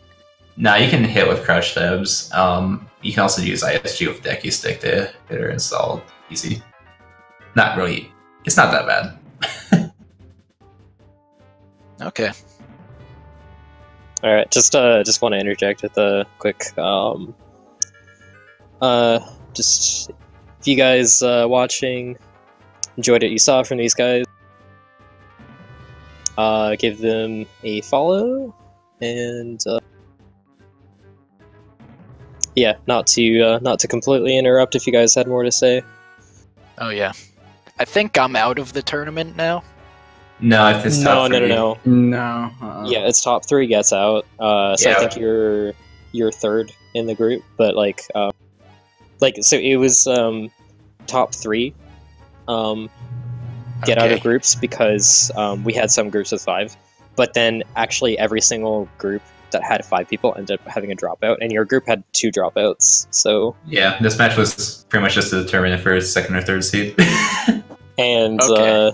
and because first seed is the only one that gets the bye for round 1, this match actually didn't really do anything.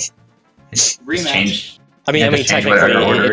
it changed that, but like, it's probably not going to affect you too much. Okay. It didn't do literally nothing, but yeah. I've But always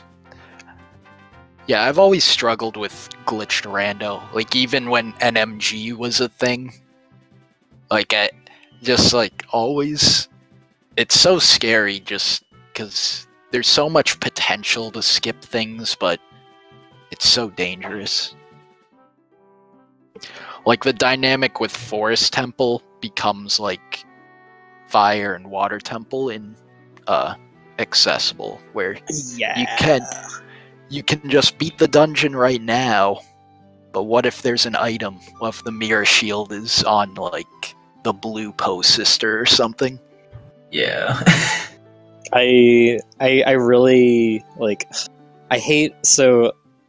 I don't know. Forest is like really weird in glitched, like you said, but in inaccessible. Like, I like Medallion Forest because it's like you kind of have to do all of it, but it's also really boring. Yeah. And I hate Stone Forest because it's like a 15-minute commitment or whatever. Oh It's so god. bad. Yeah. I remember one of the qualifier seeds in season 1 had like it had mirror shield. It was Stone Forest. It had mirror shield on the eye switch in the block pushing room. And then it had long shot on Phantom Ganon. Yeah, I skipped the long shot part. I was really mad. That's Yeah, that's so troll. Yeah, so a lot of people went in looking for the mirror shield. They found the mirror shield, and they were like, okay, time to go do Spirit and leave the Forest Temple. And then have to come back like hours later, and they realize that long shot has to be there too. Yeah. I definitely would have done that. I actually, in that particular race, I had already done literally everything else in the game, so I was like, I guess long shot has to be here too. But yeah, that's why Forest is just a scary dungeon. It's just so long. But like inaccessible, you kind of have that insurance of it's a medallion dungeon, so it's kind of like it's just like a safe kind of time sink. But not so much in this. Yeah, I feel like personally I am very heavy on the like try and figure out what the logic wants you to do. I'm one of those people. I'm the logic camps. I think ATZ would disapprove, but like in this, I try and get a sense from the rest of the seed whether it wants you to do things in Forest or not. I don't know. It's like, Yeah, I know what you mean. I think it actually, following the logic is actually more helpful in glitched randomizer. Because, or at least not necessarily like following it as in like doing everything it expects you to, but keeping it in mind just so you can rule out certain areas. Like, Yeah. I decided not to do like more of fire, because I went Fire Temple fairly early on, but I decided not to go deeper because I knew that I needed Hammer, because the first key was hammer locked, so I was like, okay, no reason to like waste my time doing something out of logic right now when there are other in logic things I could be doing. yeah, definitely. I think that's a really good call. Yeah, I did the same thing. I was just like, oh, there's not a big chest on boss key, and this chest is also small. I guess I'm just getting out of here. It's like, especially since it's a stone, you don't know if the hammer is even going to be available anywhere. Yeah, exactly. Even though it ended up not being the right call. Well, Yeah. I mean, I would still say like it's that's what you should do, and then you find the hammer, and that's it. That's like your green light. But Right. There's Yeah. there's two rights in Randomizer. It's what is actually the right choice and what's right for that particular seed. And I think that not going deeper into Fire early on was the right decision, even though it wasn't right this time. Yeah. well, the best thing about Randomizer is that 2 rights make a wrong. And then you just start piling those wrongs on top of each other, and it all just falls apart. I swear, like keeping logic in mind has helped me so much more in glitched than in accessible. Like I do it in accessible, and it just doesn't matter. I still got it all the wrong places. But in this, I'm like doing okay. I don't know. It's weird. Yeah, and accessible, I think it's just like all about just routing in as many checks as possible as efficiently as possible and not considering logic. So it's like, if bottom of the well's available and you can full clear it, just do it, even if you don't have lens. Maybe it's a better idea to follow. Maybe that's why Atsu thinks that way, because I come from Link to the Past Randomizer, and the most like time sink a dungeons could be in that game is like 5 minutes for the longest runs, and then like Yeah. everything in the world is like much closer together, so it's like the mindset you approach it with is very different. And like I try and like bring those concepts to OT, and it isn't working. It doesn't work. Yeah, dungeons are a huge commitment in Ocarina of Time. And people are good enough at Randomizer now where like you can't really afford to be double dipping dungeons and still place well. Early on you could, like back in like summer of last year when people were bad, you could kind of like mess around and jump between dungeons a lot. But now like people get low 2-hour times regularly. It's like you just can't like waste time like that. Yeah, I was even a bit worried in this, like joining like there's like the one skull in Deku I skipped. Like I was just like, oh, this could probably be an item here. It's like I'm not gonna double dip it. That's like why I'm a bit less keen on rushing Deku in this. Yeah. Yeah, same. I kind of made that realization too. Yeah, because like in or in NMG, when that was a thing, I used to do Deku first. But it's actually kind of helpful to have the time of day reset that beating Deku gives you. Just like being able to work that in whenever you need to. That makes sense. Yeah, definitely. I think we should wrap up though. Yeah. Oh yeah. Thanks for putting on a good race. It was really fun to watch and commentate and Definitely. stuff. And Yeah. Yep. Congrats. Thanks for the commentary. congrats on the win, Sai, and good luck. That was your last. Those both of your last group matches, right? Yep. Our group's done now. So Okay. All right. Yep. Well, GG. A lot GG. happier with my play this time. yeah, Sam. yeah, definitely. I'd attribute your loss more to Rando than anything Execution. like really regrettable. Yeah, my execution was good, I think, and maybe I was too thorough, but you can't really fault yourself for being too thorough in Randomizer. Yeah. I don't know. I feel like you can, but maybe not in this. Like I mean, It's the poisonous virtue. It's like you're not always gonna win if you're always thorough, but you're never gonna do horribly. that's true. Maybe I should keep that in mind more. Like in accessible qualifiers, I think I would. I could have afforded like a lot more like 20th places kind of thing, as long as I didn't like get 50th in a lot of them. Like it would have really helped me out. But Yeah, I think in a qualifier you definitely want to be thorough. In a 1v1, do kind of need to gamble a little bit. Or you don't need to, but I don't know, 1v1s are hard. You definitely have a 1v1s better are chance of a kind payout of there. different. But yeah, I'm gonna be signing off. So Yeah, fair. yeah, everyone have a good night.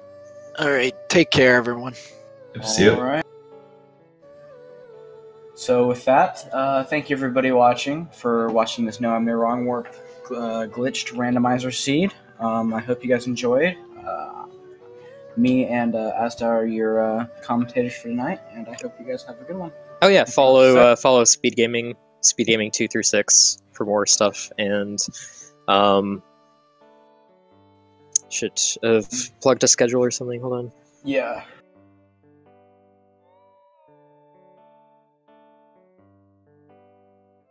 Speedgaming.org/schedule for Or you can follow Speed Gaming on Twitter. more things. Tonight,